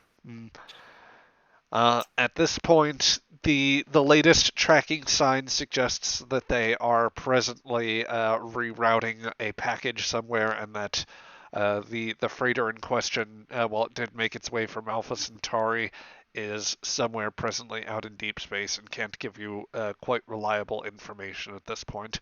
You'll just have to catch up with that in 2 weeks' time. Right. So let's see here. We've got Shira, we've got Romanov.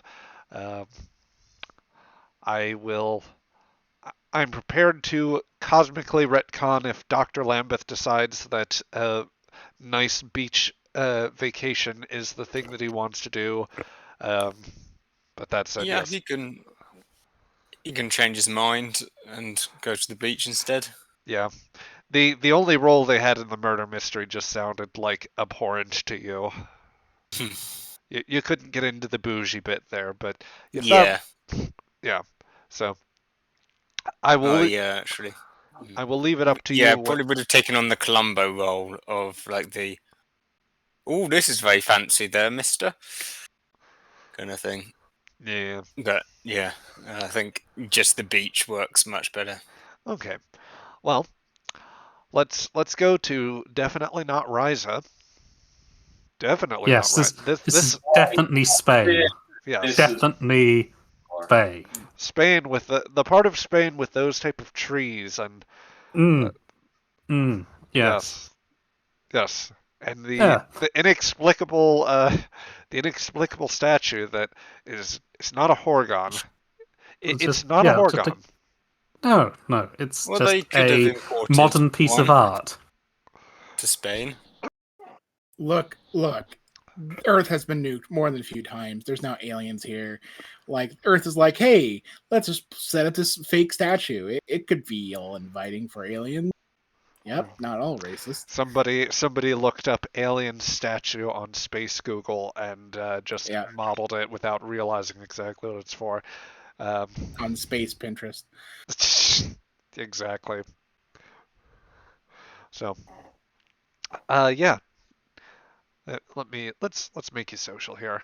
Did not turn you inside out. That's definitely not what we want to do. All right. So yeah, the three of you are at a seat on what is definitely a resort in Spain. On a nice evening, the shuttle had touched down, and Romanov was able to very quickly make arrangements. It seems that, especially after the Zindi crisis, they keep a few more reservations open for people in the stellar services. So, Mako, Starfleet, it was easy enough for you to get in a reservation for this, or rather, at least get into one of the free areas to walk around and even grab a seat near a nice cafe and bar. So the three of you have a chance to grab a seat. What's everybody drinking? What do you recommend, Alaska? Well, let's see. In terms of Spanish drinks, I know what I'm going for, but you're here for the cultural experience. I mean, if there's a local one, I'm happy to try anything. Let's see. Well, there is the most, popular in Spain here would be, let's see, that would be a Tinto de Verano. That is wine, Spanish summer wine. And it's wine usually mixed with some other fruits. That's very good. And Spanish sherry is one of the oldest wines. Let's see. And cava. She's looking this all up on a data pad. What will you be having? Sparkling wine. That's what she's going to order, is a sparkling wine. I'll have that too then. Doc, what are you getting? Oh, and there's sangria too, which is very popular as well. That's red wine, orange juice, rum, or brandy. So, Doc, what's your poison?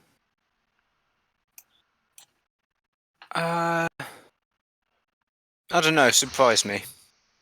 Okay, sangria. Sure. I don't speak French, but sure. It's actually Spanish, I believe. Oh. But I'm not sure. I wasn't born in this area. So. I mean, neither was I. But I guess it makes sense that the Spanish would speak Spanish in Spain. I've only been to Earth from my service with Starfleet, because obviously I was raised on Alpha Centauri, but I always read about Earth and found it fascinating. And so I've never been to Spain here, but I've always wanted to come here. So, and it meets my requirements, which is breezy, cool, and sunny. This is cool. This is cool. But if you want a colder place, I've got it for you.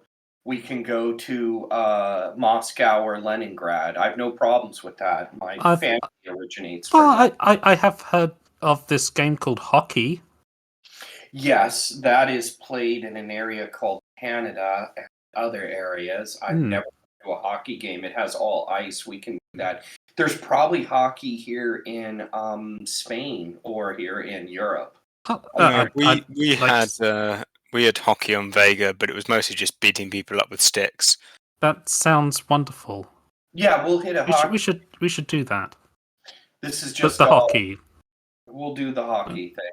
Beating up people with sticks does sound. I've never seen a hockey game before, so. Okay. But it looks nice and violent, so just.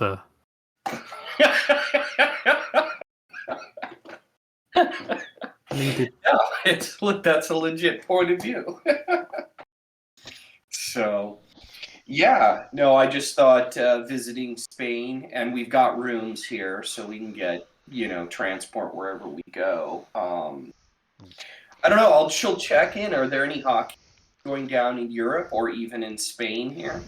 There are absolutely no hockey games occurring in Spain. It seems that you will have to take a shuttle ride back over to across the Atlantic Ocean and find one of the games that will be playing relative to where you are now a few hours from here, or like a few hours from now. So enough time to sit and grab some drinks, but definitely something you'll need to snap up pretty quickly, presuming that you can get the tickets. Fair enough. For plot reasons, she'll put a reserve on them right now, since Eula wants to do that. So she'll reserve the tickets. Well, I've reserved us tickets for a hockey game in 48 hours. So. Okay. Should be good. As drinks are eventually brought by a member of the wait staff, there may be moments in this of relative quiet here, and I should, just to kind of set more of the ambience, the evening here it would be fairly hot and dry still, were it not for the refreshing sort of cool breeze coming off of the nearby Atlantic. This is probably for you, Shira, still more on the warmer end. It's a slight relief, but it's the waves of air that wash over you are. It's only just a half measure here, it feels like. I'd say relative to you, this would still be also something around like probably high 20s in terms of Celsius right now. Pretty warm then. Yeah. Does Eula look like she's melting? No. There's a little bit of sweat on her brow, but well, the water. She seems to be coping reasonably well. She does seem a lot more subdued than normal, preparing just to let Dr. Lambeth and Haleska carry the conversation. Well, and we can go swimming too. It'll be cooler in the water, Eula. You'll probably like that.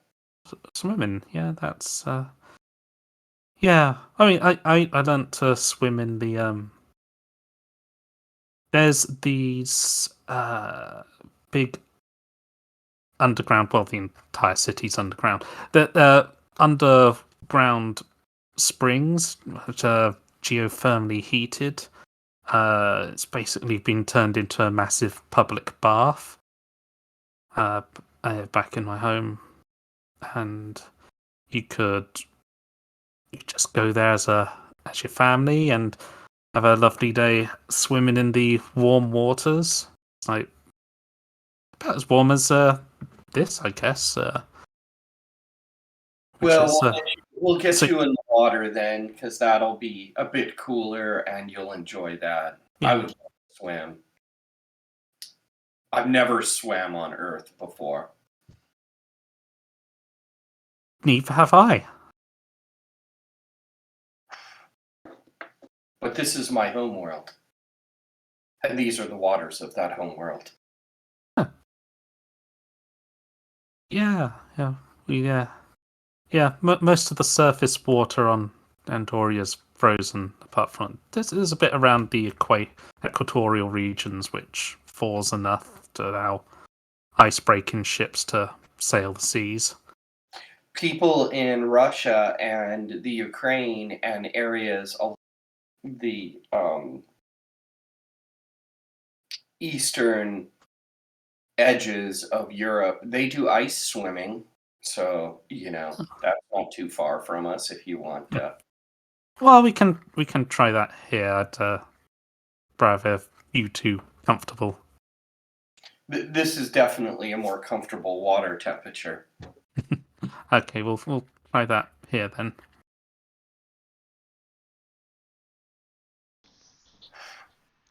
Alaska's going to order some food too. Yeah, there's probably a whole tapas setup with all manner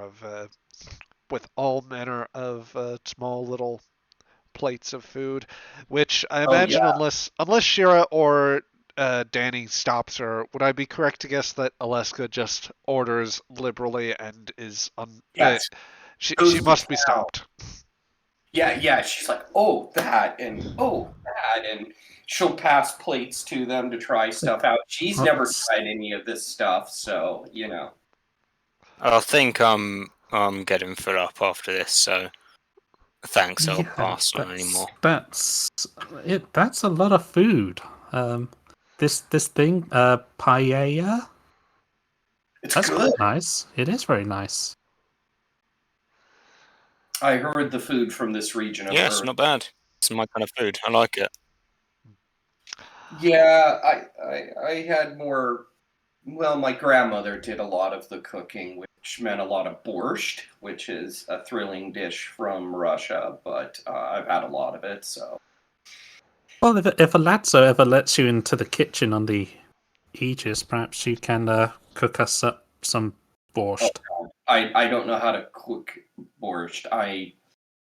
My grandmother did that. I mean, I guess I watched her. I guess I would know how to do it. Theoretically, I'll run it by him. Although you know how sensitive he is. He's very sensitive about. He's very guarded about his kitchen. There's a certain protocol I follow whenever I'm doing this on the kitchen, and the other engineering crew they don't want to. They voted that I should deal with that when it comes up because I deal with him well. So I've done a lot of the kitchen maintenance on the Aegis.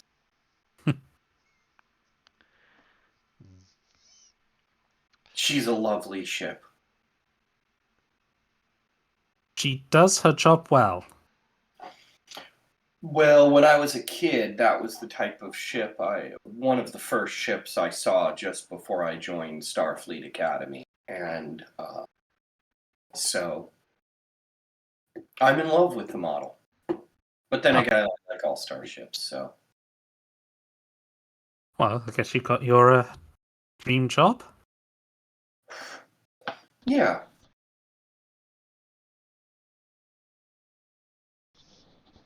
Dr. Lambert, where were you? You were born, you're a boomer? Well, I'm from Vega, but I wasn't born there. But I'm from Vega. At least you don't think I was born there. Where did you spend most of your youth? Vega. I mean, on the streets mostly, hanging about. You probably don't want to hear about it. Just hanging out with kids. Nothing interesting, I assure you. I'm sure. Alpha Centauri, in a way, was a bit like that. Although my family made a great effort to put me into a private school that was run by some Vulcans. So. Yeah, I mean, Sorry to interject. I was just going to ask, Oh, yeah, does that's, Shira tense up at all at the mention? There's a bit of extra tension which goes through her antenna at the mention of the word Vulcans. But she just continues eating the paella. Yeah, well, I was never fancy enough to get into the Vulcan schools, but I had a break. I got some medical training. Got a nice proper education on that in those matters. Aleska just realizes she screwed up, and in reference to Warner Brothers, invisibly there's a heel, a horseshoe above her head, like in cartoons when you make a mistake. Oh, classic! I get this reference. Sorry, must have left my communicator open to the Aegis. Turn that off. No Okay. Crichton proceeds to butt dial the crew for the whole evening. Drop that into the water. So don't. Well, we'll eat, settle into our rooms, unless people want to drink more, I don't feel like getting drunk today. Okay. Then let's settle into rooms and go swimming. We could do an evening swim. It's beautiful. Yeah, I actually don't know how to swim. Then you just get in the water. They're pretty calm here. Don't go farther than waist deep, and we're right around you. And it's safe to just do that? Yeah, it's Yes. safe. It should be, unless Right. unless something tries to eat you. There's nothing in the water that eats people here, right? No, not really. Good, excellent. It's like, and if anything goes wrong, you're a doctor. Okay, I think I could give it a shot. So, you will have a bit of time struggling to teach Danny to go for a swim, or like how to swim. Yeah, I'll teach Danny. Does Eula know how to swim? Yeah, she knows. Okay, good. Then we'll teach Danny how to swim. So. Yeah. Let's see here. So I think that's a logical point to cap that off as you enjoy your time as much as you can. At least for two of you, the weather may seem fairly nice, or the Romanov probably gets the most out of this, I would suspect. Danny, I'm sure physically this is enjoyable, even if swimming is a little disconcerting and the environment is a bit bougier than what you're used to. But it seems we will just say Romanov has gone and paid for the tab, which. Yeah, I'll cover the tab for people. She hardly spends anything on anything, so money just stacks up, Haven't we abolished money yet? I don't know. This is I think that's more of a Federation thing. When replicators started really becoming a thing. They're getting there. They're getting there, but it's not quite there yet. I've heard that money. The most compelling argument I've heard is that regarding 23rd and 24th century economics is that money still exists, but you interact with it in this day as we in like the 21st century interact with horses. Like a couple hundred years ago, it was a really big deal. They were they were a pretty big part of a lot of people's lives. Now they're more just, it's more of a luxury sort of thing, or highly specified field. I read an interesting article about the idea that the Federation is a dilithium. There's money, and like you said, it's like horses. But behind the scenes, it's a dilithium economy. It's like a petroleum economy in space, So there's elements of that, but I agree. And Aleska doesn't spend much, so there's probably she can afford to go hog wild on this vacation, and she will. Well, let's see. I think that going back through my list here, there are a few important, I think, scenes to do. So I have one for Saral, at least one to get sharp in on, and then revisiting the the later trip with Shira Romanov and Lambeth and the kind of aftermath of that. Of course, with Sharp 2, we'll probably like Jordan, if you want to have the. I know that we were talking about that moment fun. too. Yeah, we can have that fun little awkward moment. Yeah, I don't see that as a full scene. I see that as just but especially because we already had the interruption from Saral. Yeah, that's true. Fair enough. Let's go ahead, please. Sharp would definitely join Saral briefly, just to make sure everything is hokey dokey. I guess let's play out that scene then, cutting back to San Francisco very quickly, and near an isolated detainment facility of sorts that they've set up for certain special prisoners. Where Sharp, you have met with Saral, and you've already sort of seen to the arrangements. Saral, you have the current address of the location, and you are just being like shuffled through security essentially so that you can get there. They lay out essentially that you aren't allowed to bring any electronics in with you, and other sort of small strictures to make sure that Soon doesn't get what he would need to escape the facility once more. Fair, I suppose. Saral will notice that the captain is in civilian clothes and that she has a cigar that she is biting or using, partaking, whittling down, I guess the proper term would be. But yep. Captain? Yeah. I was greeting. Oh. No, it's meeting You ready to just go? now. You ready for this, Saral? I don't know what to expect, so I can't answer this, but I suppose you assume yes. He's your friend, as it were. You tell me. I've never met Eric Soon, only by reputation. Well, it should be exciting for everyone then. She takes a good take of her cigar before just tapping it. All right, let's go. Okay, so you are, just so I understand, you are getting involved with this scene then, Captain? Or wish to be present? I'll just be in the background. Apparently. I'm not trusting Saral and Soon in the same fucking building. So I'll just be in the peripheral. Rude. So, Colonel, you and Saral proceed through the facility under escort from a member of Starfleet Security.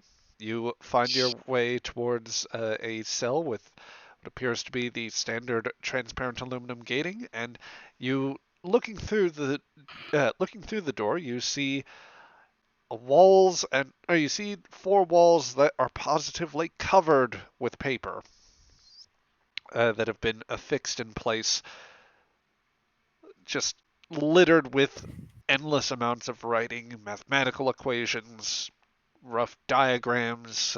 You may even make out a schematic or two.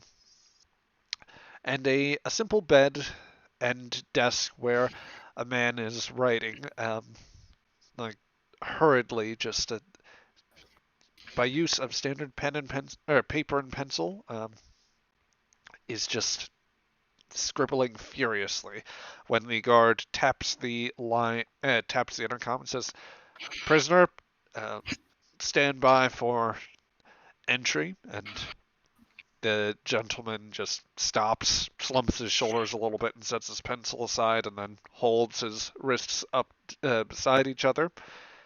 As the doors open, the cuffs magnetically adhere to each other in front of him, and the door opens, allowing at least you, Saral, to proceed. Sharp, if you are hanging back, then you may do so.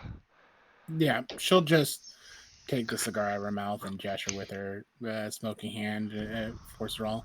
Like, go ahead, before just leaning against the wall and waiting, watching. Yeah, I'm Devin. as this happens, the lieutenant jumps in.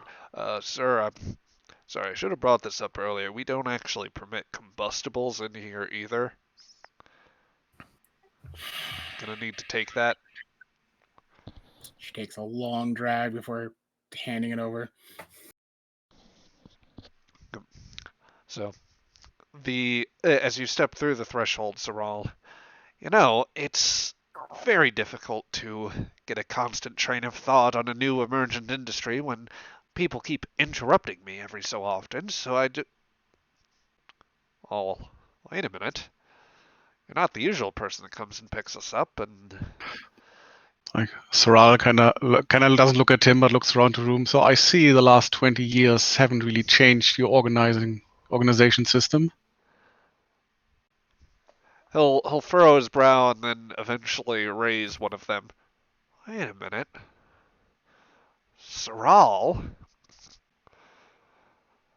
Well, I must say... That's his arms, the one and only. I must say it's been some time. 22 years, 7 months, and 18 days. I checked the record. Yeah, that sounds about right. Well, what brings you to my neighborhood? Well, I happened to be in the neighborhood, and I thought use the opportunity. But more importantly, and kind of looks back to the captain and like the now, I assume, locked again door. You've gotten in trouble. Let's just say... Is that the appropriate understatement?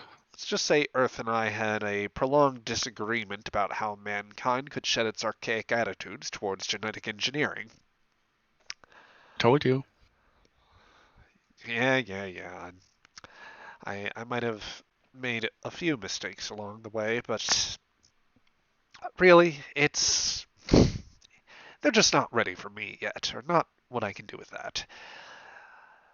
And honestly, I'm ready to move on from genetic engineering. These meat suits are just such a dead end. There's a lot more promise in other fields. I shudder to think of what you're coming up with. Oh, let's just say that I might be laying the groundworks for a strong future in cybernetics.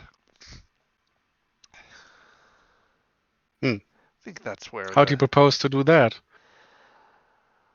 Oh, well, it's a lot to consider starting off with. I mean, obviously, if one were to consider the prospect of, say, fully autonomous, fully sapient and sentient artificial life, which would be the dream goal, of course, well, that's the real prize, I think.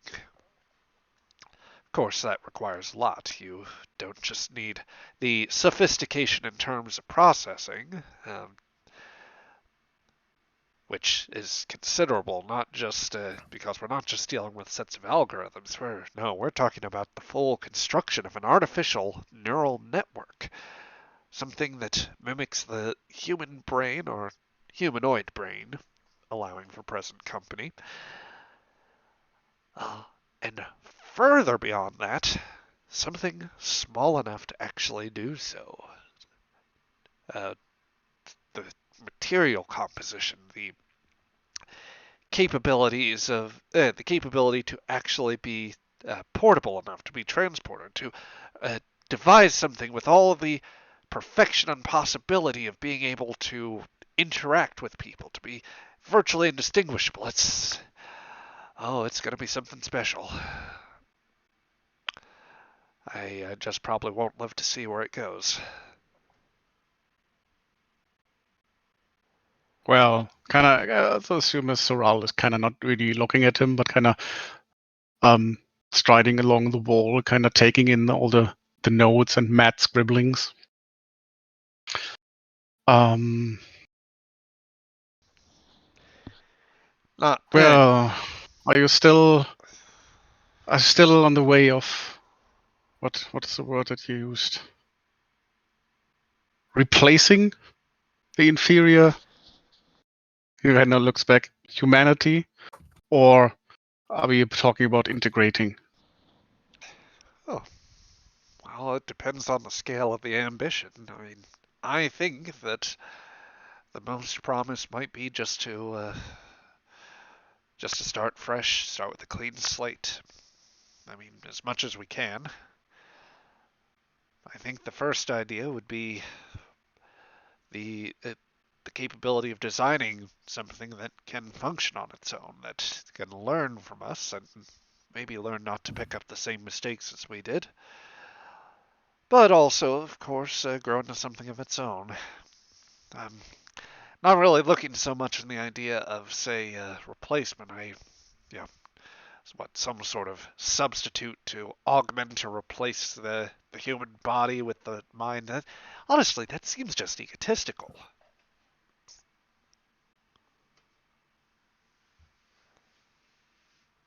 You said it. He'll just kind of shrug his shoulders a little bit.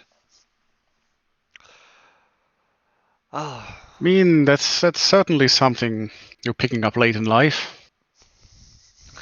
Well, the engineering aspects alone would take.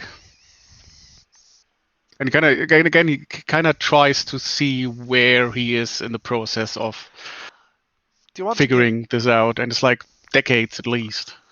Oh, generations, to be sure. Oh, you didn't come all this way, especially whilst finding out my rather unique circumstances and tapping. He looks to the somewhat disappointed Sharp, who is now absent her smoke. You didn't pull in whatever kind of favor you have with the higher-ups to just have a simple intellectual conversation with me, now did you? Well, originally I was hoping to talk with you more about the cerebral programming we discussed in the past. So I've made some steps toward this with my own work on AI programming and project. But again, it seems like you are not in a position to chat, really. And also, I can't really show you what I've been working on because I wasn't allowed to bring anything. Well, and I might still be able to offer some helpful insights here, or thoughts. How sophisticated of an artificial intelligence are we talking about here? Well, that remains to be seen. I'm currently almost done with running it through ethical and moral endless loops to make sure that the decision algorithms are detached from. And he's kind of there's kind of like the hint of an eye roll because he knows what he's saying and who he is from pure logic. You're serious, aren't you? You've actually got something. You got something really interesting cooking. Maybe, maybe not. It's too early to say, I would say.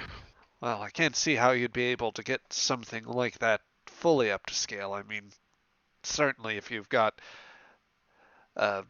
fairly sophisticated computing technology, then it might be able to handle very limited sort of loads, but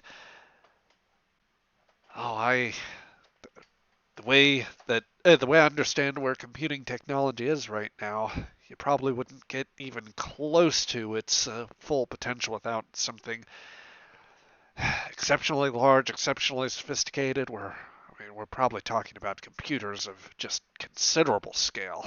Nothing quite so practical, as he says, gesturing with his cuffed hands to some of the sheets that he has out.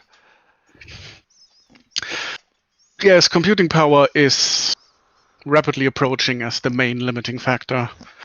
While I have achieved some, how should I say, creative reasoning, a full personality is surprisingly demanding. Which is, and he taps one of the nodes, which is why I think your cerebral matrix is too low calculated. You need way more power and capacity for it. I'm inclined to agree here. I think that if this is really going to work in the future, then it's going to need to be... I'm going to need to devise some sort of material or some sort of matrices as to properly manage the load, but frankly, that material just doesn't exist yet.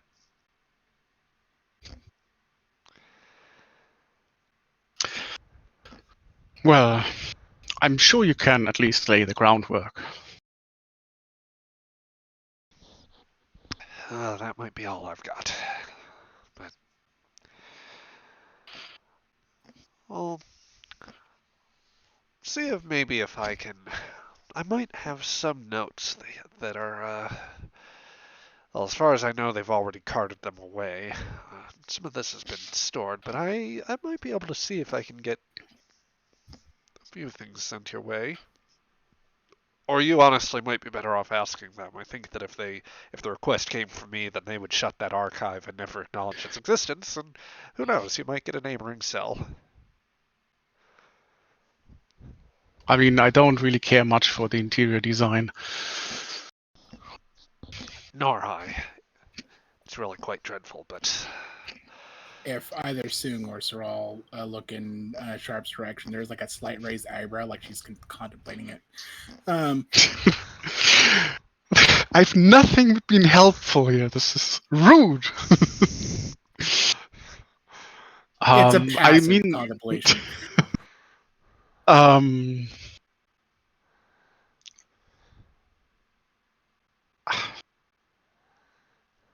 I mean, honestly, you can't even tell me that you're surprised how all of this ended up.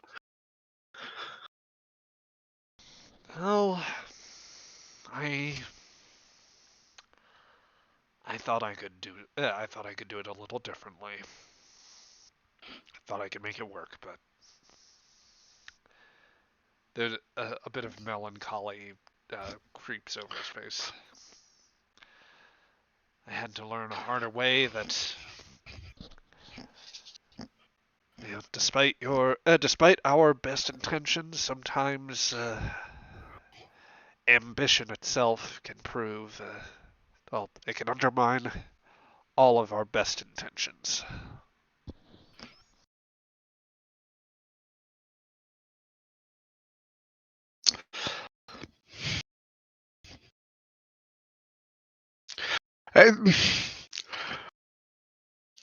Neither Felix nor Soral know what really to say because he has a rough idea. I think he doesn't know exactly what he did, but he knows where his mind was, and it's like this couldn't have ended well, no matter how it ended. You know what I mean? It's like. Oh yeah, you know that roughly it's not long after the last time you saw him, you might have found out that Sung had disappeared for several years before reappearing, being incarcerated, and then apparently like having some considerable ire drawn to him.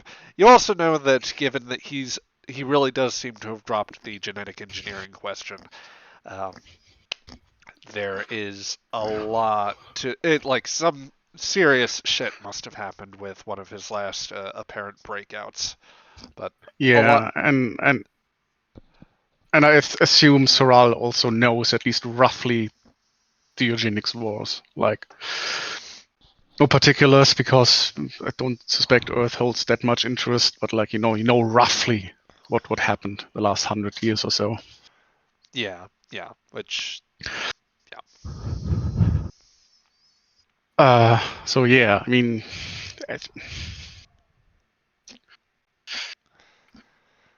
Oh. I think it's for the best if you look in a different direction. Yeah. You're not wrong, Mr. Sorrel. Maybe one that doesn't involve, well, effectively genocide. Well, hopefully the future won't hold that, and well, let's see if we. I think I'll focus my project on creating a new and very different sort of life, and well, we'll see where it takes us. But just you be careful with your own project there. Try not to let things get out of hand. I have no intention of doing so. Well, with I suppose, is there anything else you would want to say to Sung or check with or investigate? I guess we might like technobabble a bit about some details or peculiarities, but nothing of substance. Yeah, the conversation will yield some useful insights over what you have to do here, or things that you might be able to learn from this. So we'll kind of let that go on for a while, and eventually, Zeral, you will be set to leave, and Sharp, you likewise will be released. Yep. Plot twist: Sharp has to stay behind for interrupting the general's meeting in your cell. Oh no! It was a trick. Well, good thing Patel is the new captain. Oh god. Oh no! Yes, everything comes together. You know, sir, you could have been on Columbia right now. Oh no, you saved that comment for when we are like in a three-way Mexican standoff between the Vulcans and the Andorians. And Patel, for some reason, is in charge. Yep. Sharp accidentally shot one of them and made them think it was the other, and now they're just both pointing guns towards each other and to the Aegis just by being there. Yes. Yes, let's Don't manifest worry. that. Another fine mess. It'll work out, Patel. Just play it cool. It's my quantum leap, oh boy moment. Oh boy. Yeah, but then we would leave, and I'm allowed to leave. I never know with Captain Sharp. Yeah, very well. Well, parting thoughts there before we cut out from this scene, Sharp? I mean, do you want to have like a scene right afterwards on the travels home? Because you've been listening to all of it. Yeah. If not, I will say there was going to be a final scene out on the evening in San Francisco, and who knows, we may even rope in. I don't mind a final scene in San Francisco or wherever. Yeah. I've got nothing regarding Sung. I just didn't think the captain would be like, okay, gave you permission, there you go. I was like, no, you are her Sung. She'd make sure that you are on a solid leash the entire time. Because if you do something, it's her who's getting the blame, So. Copy. Still rude, but true. Yeah. Anyway, so I'm going to cut ahead a little bit. I think there was the possibility I had considered of running an encounter with different hooligans and whatnot, but I think we're going to bypass that and just go in favor of saying that For the other half of the crew, after a bit of a swim and a very quick shower, the three of you caught a shuttle back to North America. Very specifically, just to place things, I'm going to say that you actually made it back to San Francisco specifically, as at that time the one of the old Earth hockey teams, the San Francisco Bulls, were playing an exhibition match against a Tau Ceti team, whose name, let's see. I've completely misplaced the notes there, so we're just going to say we're going to say they were playing an exhibition match against them. If anyone wants to jump in before the GM can find it, then go right ahead. But otherwise, we will. I'm just going to switch things around here, and let's see. The Tau Ceti Tauruses. There's bulls. They're both bulls versus bulls. Let's go. You know, I kind of, the idea is, it is not so dumb as bringing Eric Sung into any of this, but it still horseshoes back to good. So I'm going to allow it. Such a dumb thing. God damn it. Yes. That's your GM, everybody. I'm a hack. But I'm your hack, and I deeply appreciate all of your views, your subscriptions, and your donations. See the panels below. Let's see. So the three of you come out from that game. It was a relative nail biter, but tell you what. Let's call this a roll off here. Just a single D20 there. Let's see. Who would like to side with the Bulls and who would like to side with the Tauruses? I'm San Fran all the way. Because I'll go with the Tauruses. Spectacular. Shira is distracted. The off-worlders. Okay, let's call this a roll-off here. Romanov, Lambeth, I'm going to ask you to give me a presence and... my first inclination is to say command, but if you can rationalize either a cheer or an insult that you would have given with regard to either supporting your team or dealing with the other one, then I will allow you to use a discipline of your choosing. I mean, I'm good with presence command. I'm good with presence command. All right, let's just call it the roll-off on presence plus command, please. Okay. 2 dice. Oh. No focus. Oh. Oh, shit. That's very mixed. Romanov, So like any good hockey. Win but score a bunch of own goals, or no. Win but have a whole bunch of injuries. They managed to go but are massacred. Lambeth, you set off a cheer that eventually taunted the other crowd, and while you three managed to get a convenient exit, there was eventually a brawl that broke out both on the ice and in the stands, and you were just pleasantly unaware. John Lambeth, Agent of Chaos. Those people are gonna need a doctor. But you're on vacation.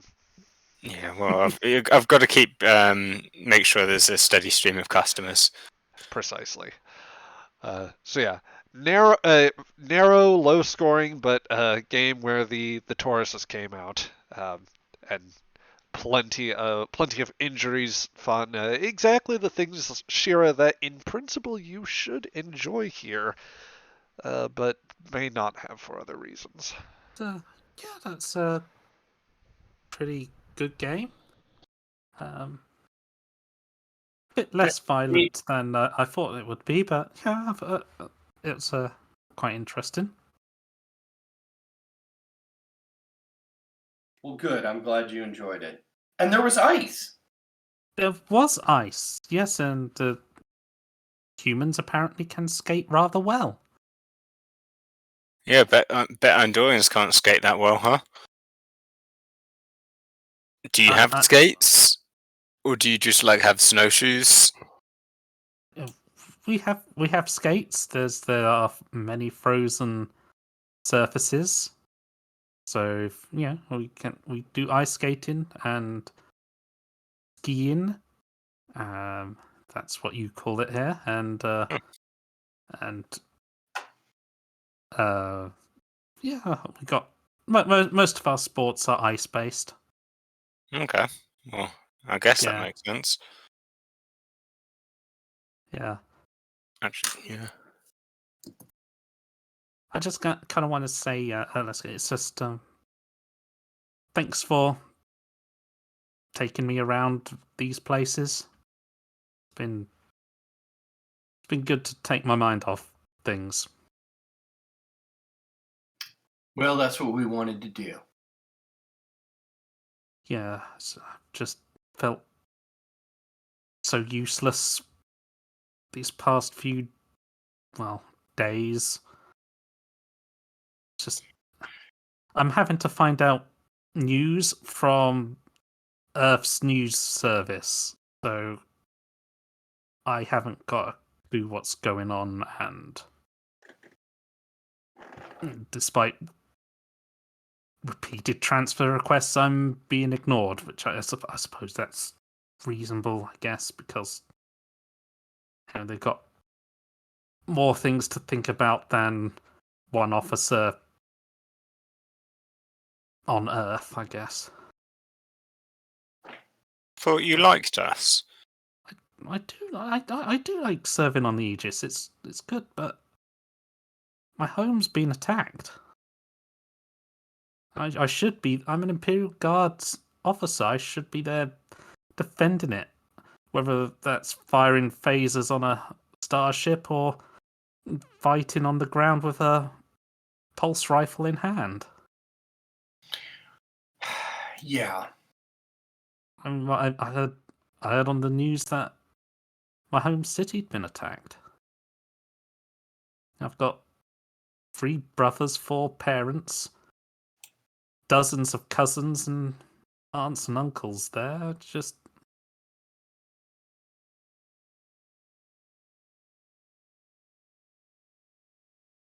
anyway, you have to make whatever decision you feel is right. Yeah. But you might be able to help here when it's time to broker the peace. I hope so. Yeah, well, I mean, it's your call. I can't really relate to the family thing, so can't give you any advice there.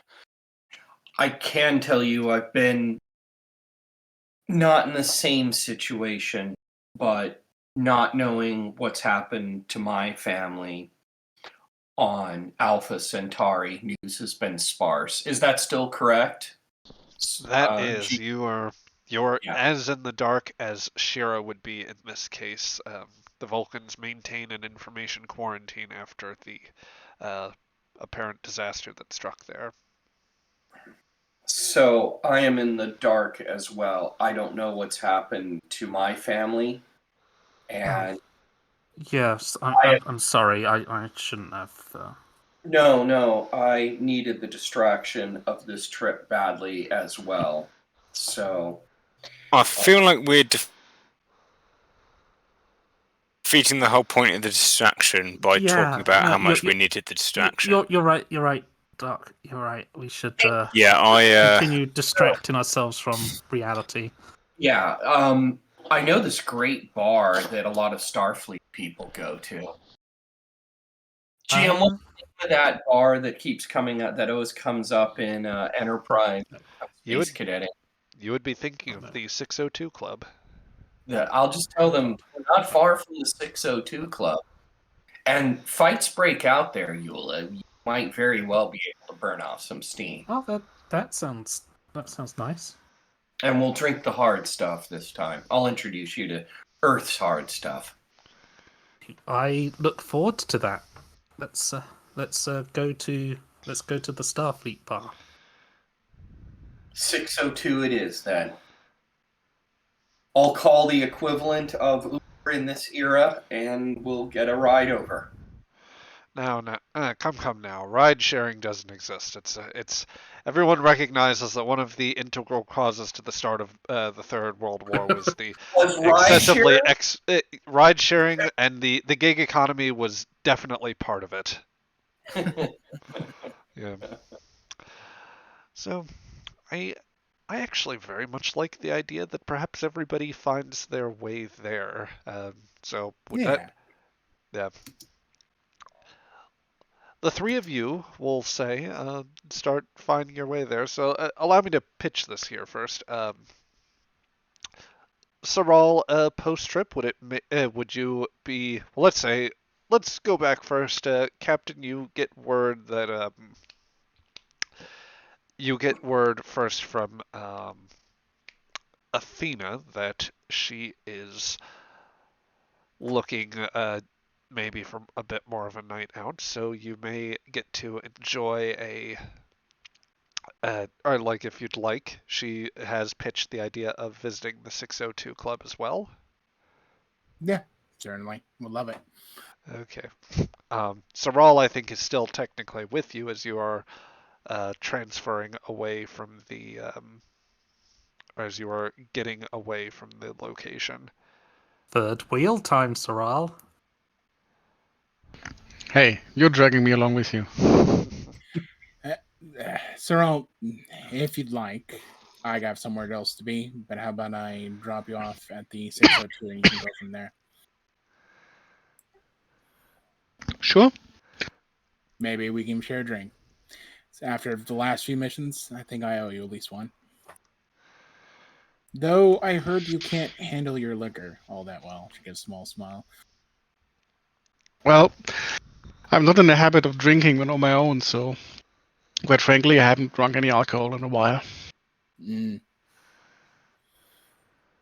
Well, certainly a lot of friends to be made in the 602.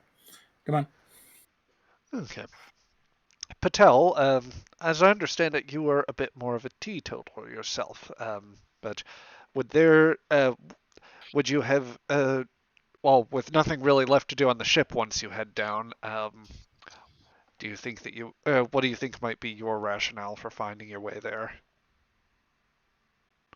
I assume at some point, like, he would have, like, had communications with somebody, hey, we're all meeting up at the 602 kind of a thing.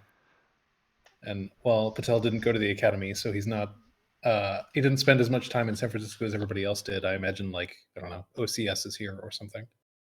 And so he knows of it. Yeah. We could even say that Hernandez decided that she would at least extend the offer of a drink in spite of the fact that you yourself do not partake, more a social call, as you haven't. You might not be joining her properly on the crew, but she wanted to extend the courtesy. Sure, yeah, makes sense. Okay.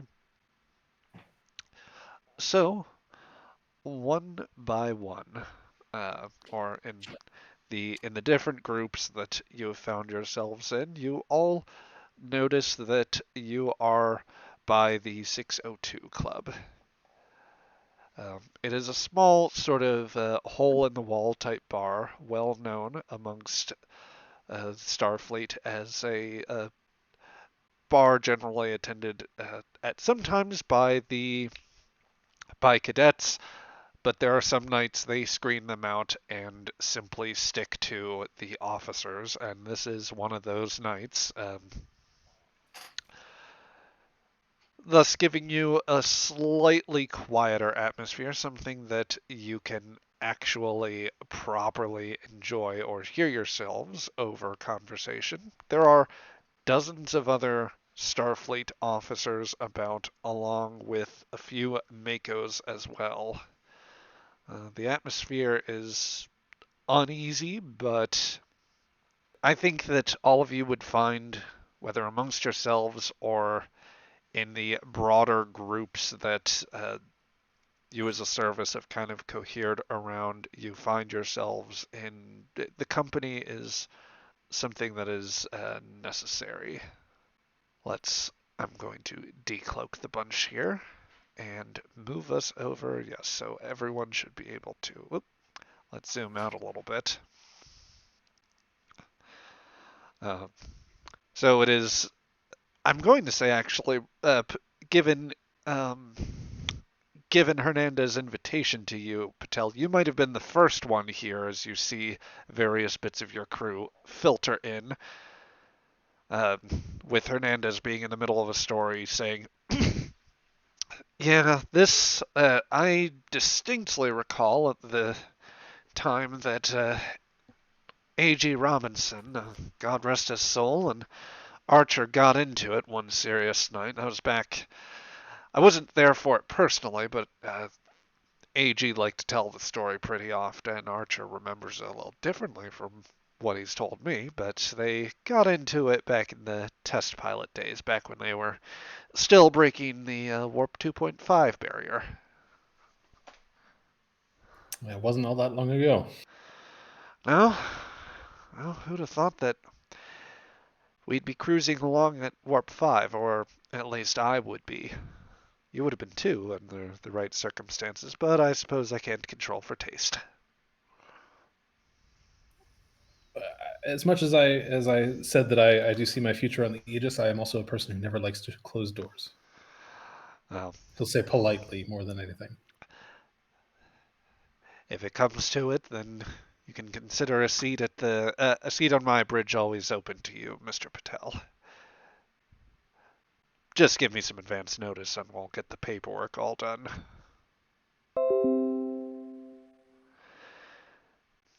He just takes a sip of his cranberry juice. So yeah, as officers are beginning to filter in, and you take note of you take note of your fellow officers all manning manning different posts around the space. Everyone. There are a lot of familiar, comforting faces.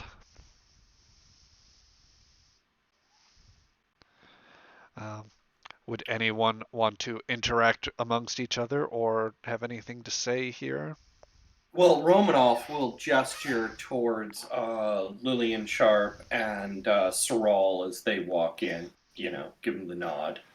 Like, hey, I see you. And she's got a shot of whiskey in front of her and is introducing Eula to Irish whiskey.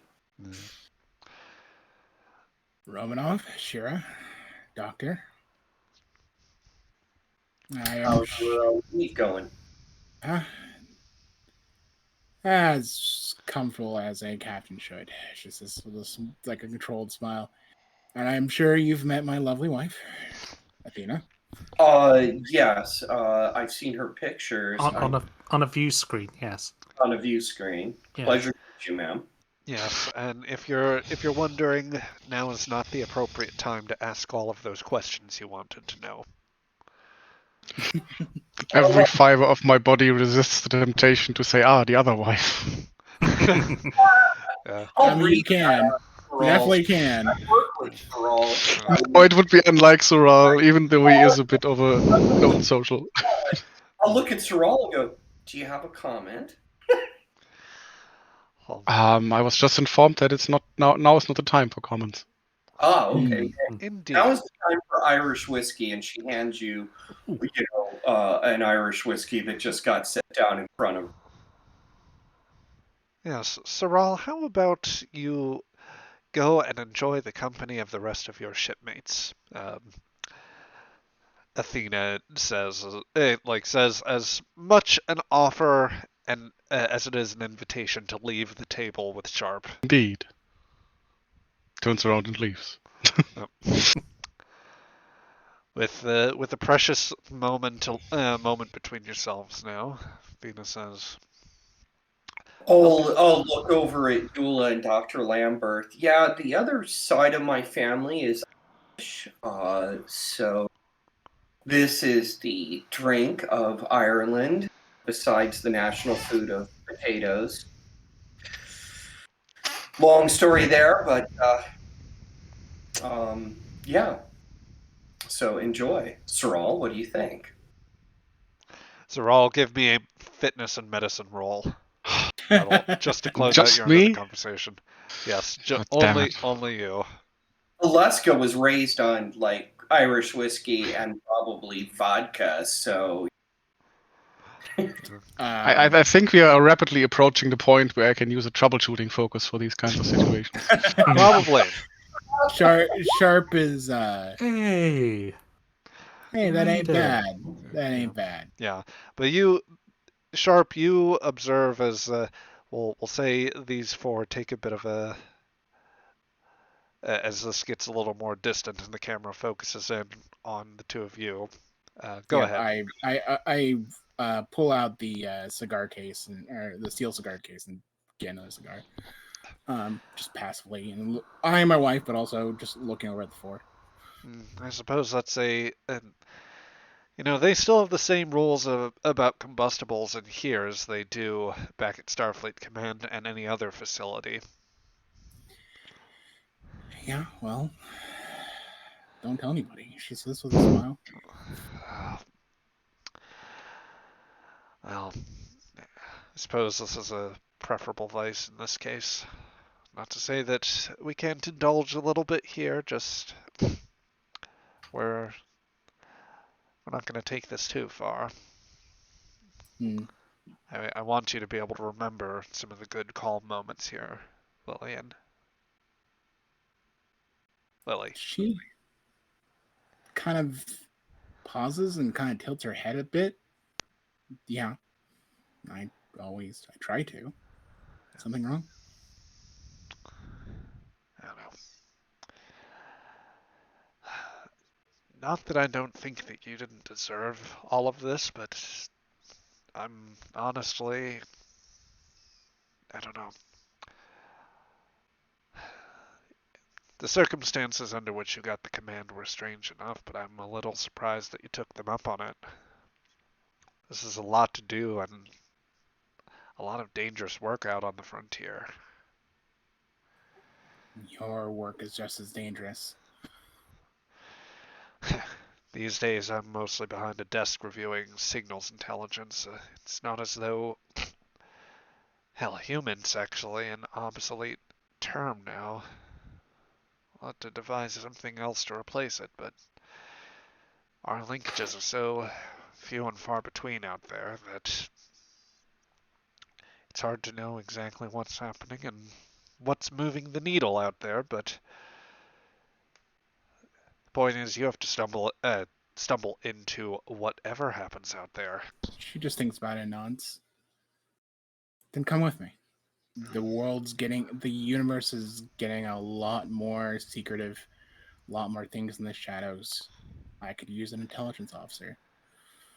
I don't know that they could spare me right now. Or that I could get the authorization to come off-world and join you. How would that even mix up your command structure? You'd still be under me.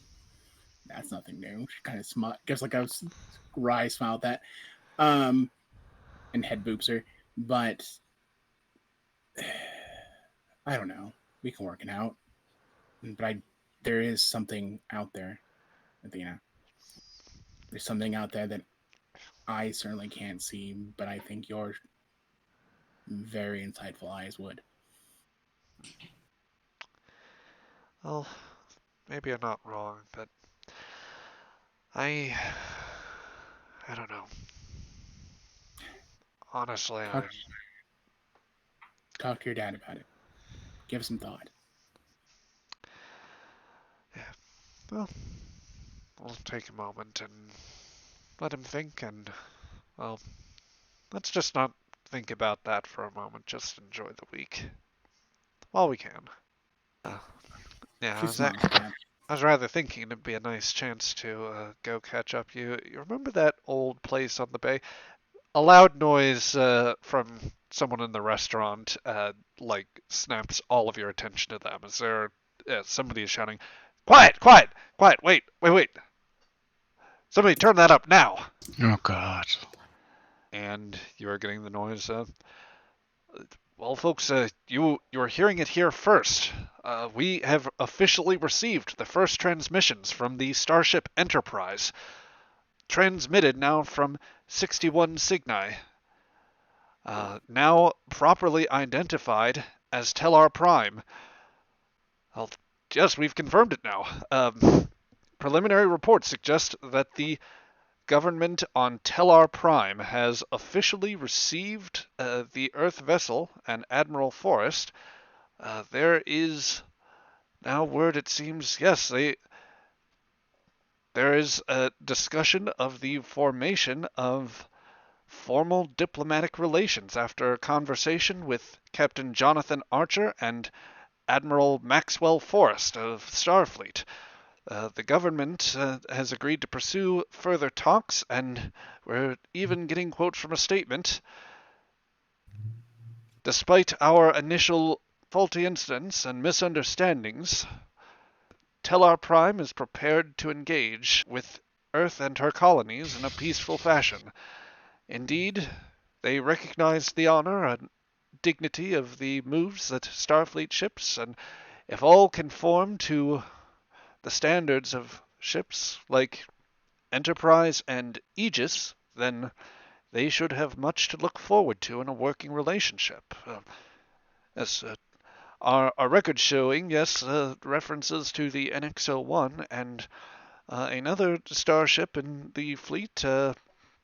We have that as Naval Vessel 195, one in the Daedalus class fleet. So there you have it, folks. Word of, in this very uncertain time, one step towards a peace that we might yet be able to enjoy.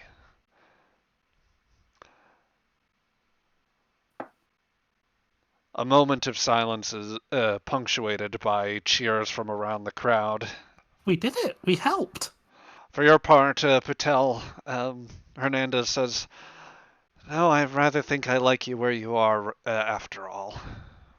I just smile, and if you'll excuse me, Captain, I think I should probably go celebrate with my crewmates. Please do. Your next round's on me. I'd smile and raise my glass and of cranberry juice and a toast. Most everyone, save for Patel, would be out of uniform. Who, with the Aegis shoulder patch, the Classis scutum, and with the shield bearing the Daedalus class across it, starting to get much more attention. Sharp, you are the most popular man in the bar now. Athena looks to you, Sharp, and says, "Well,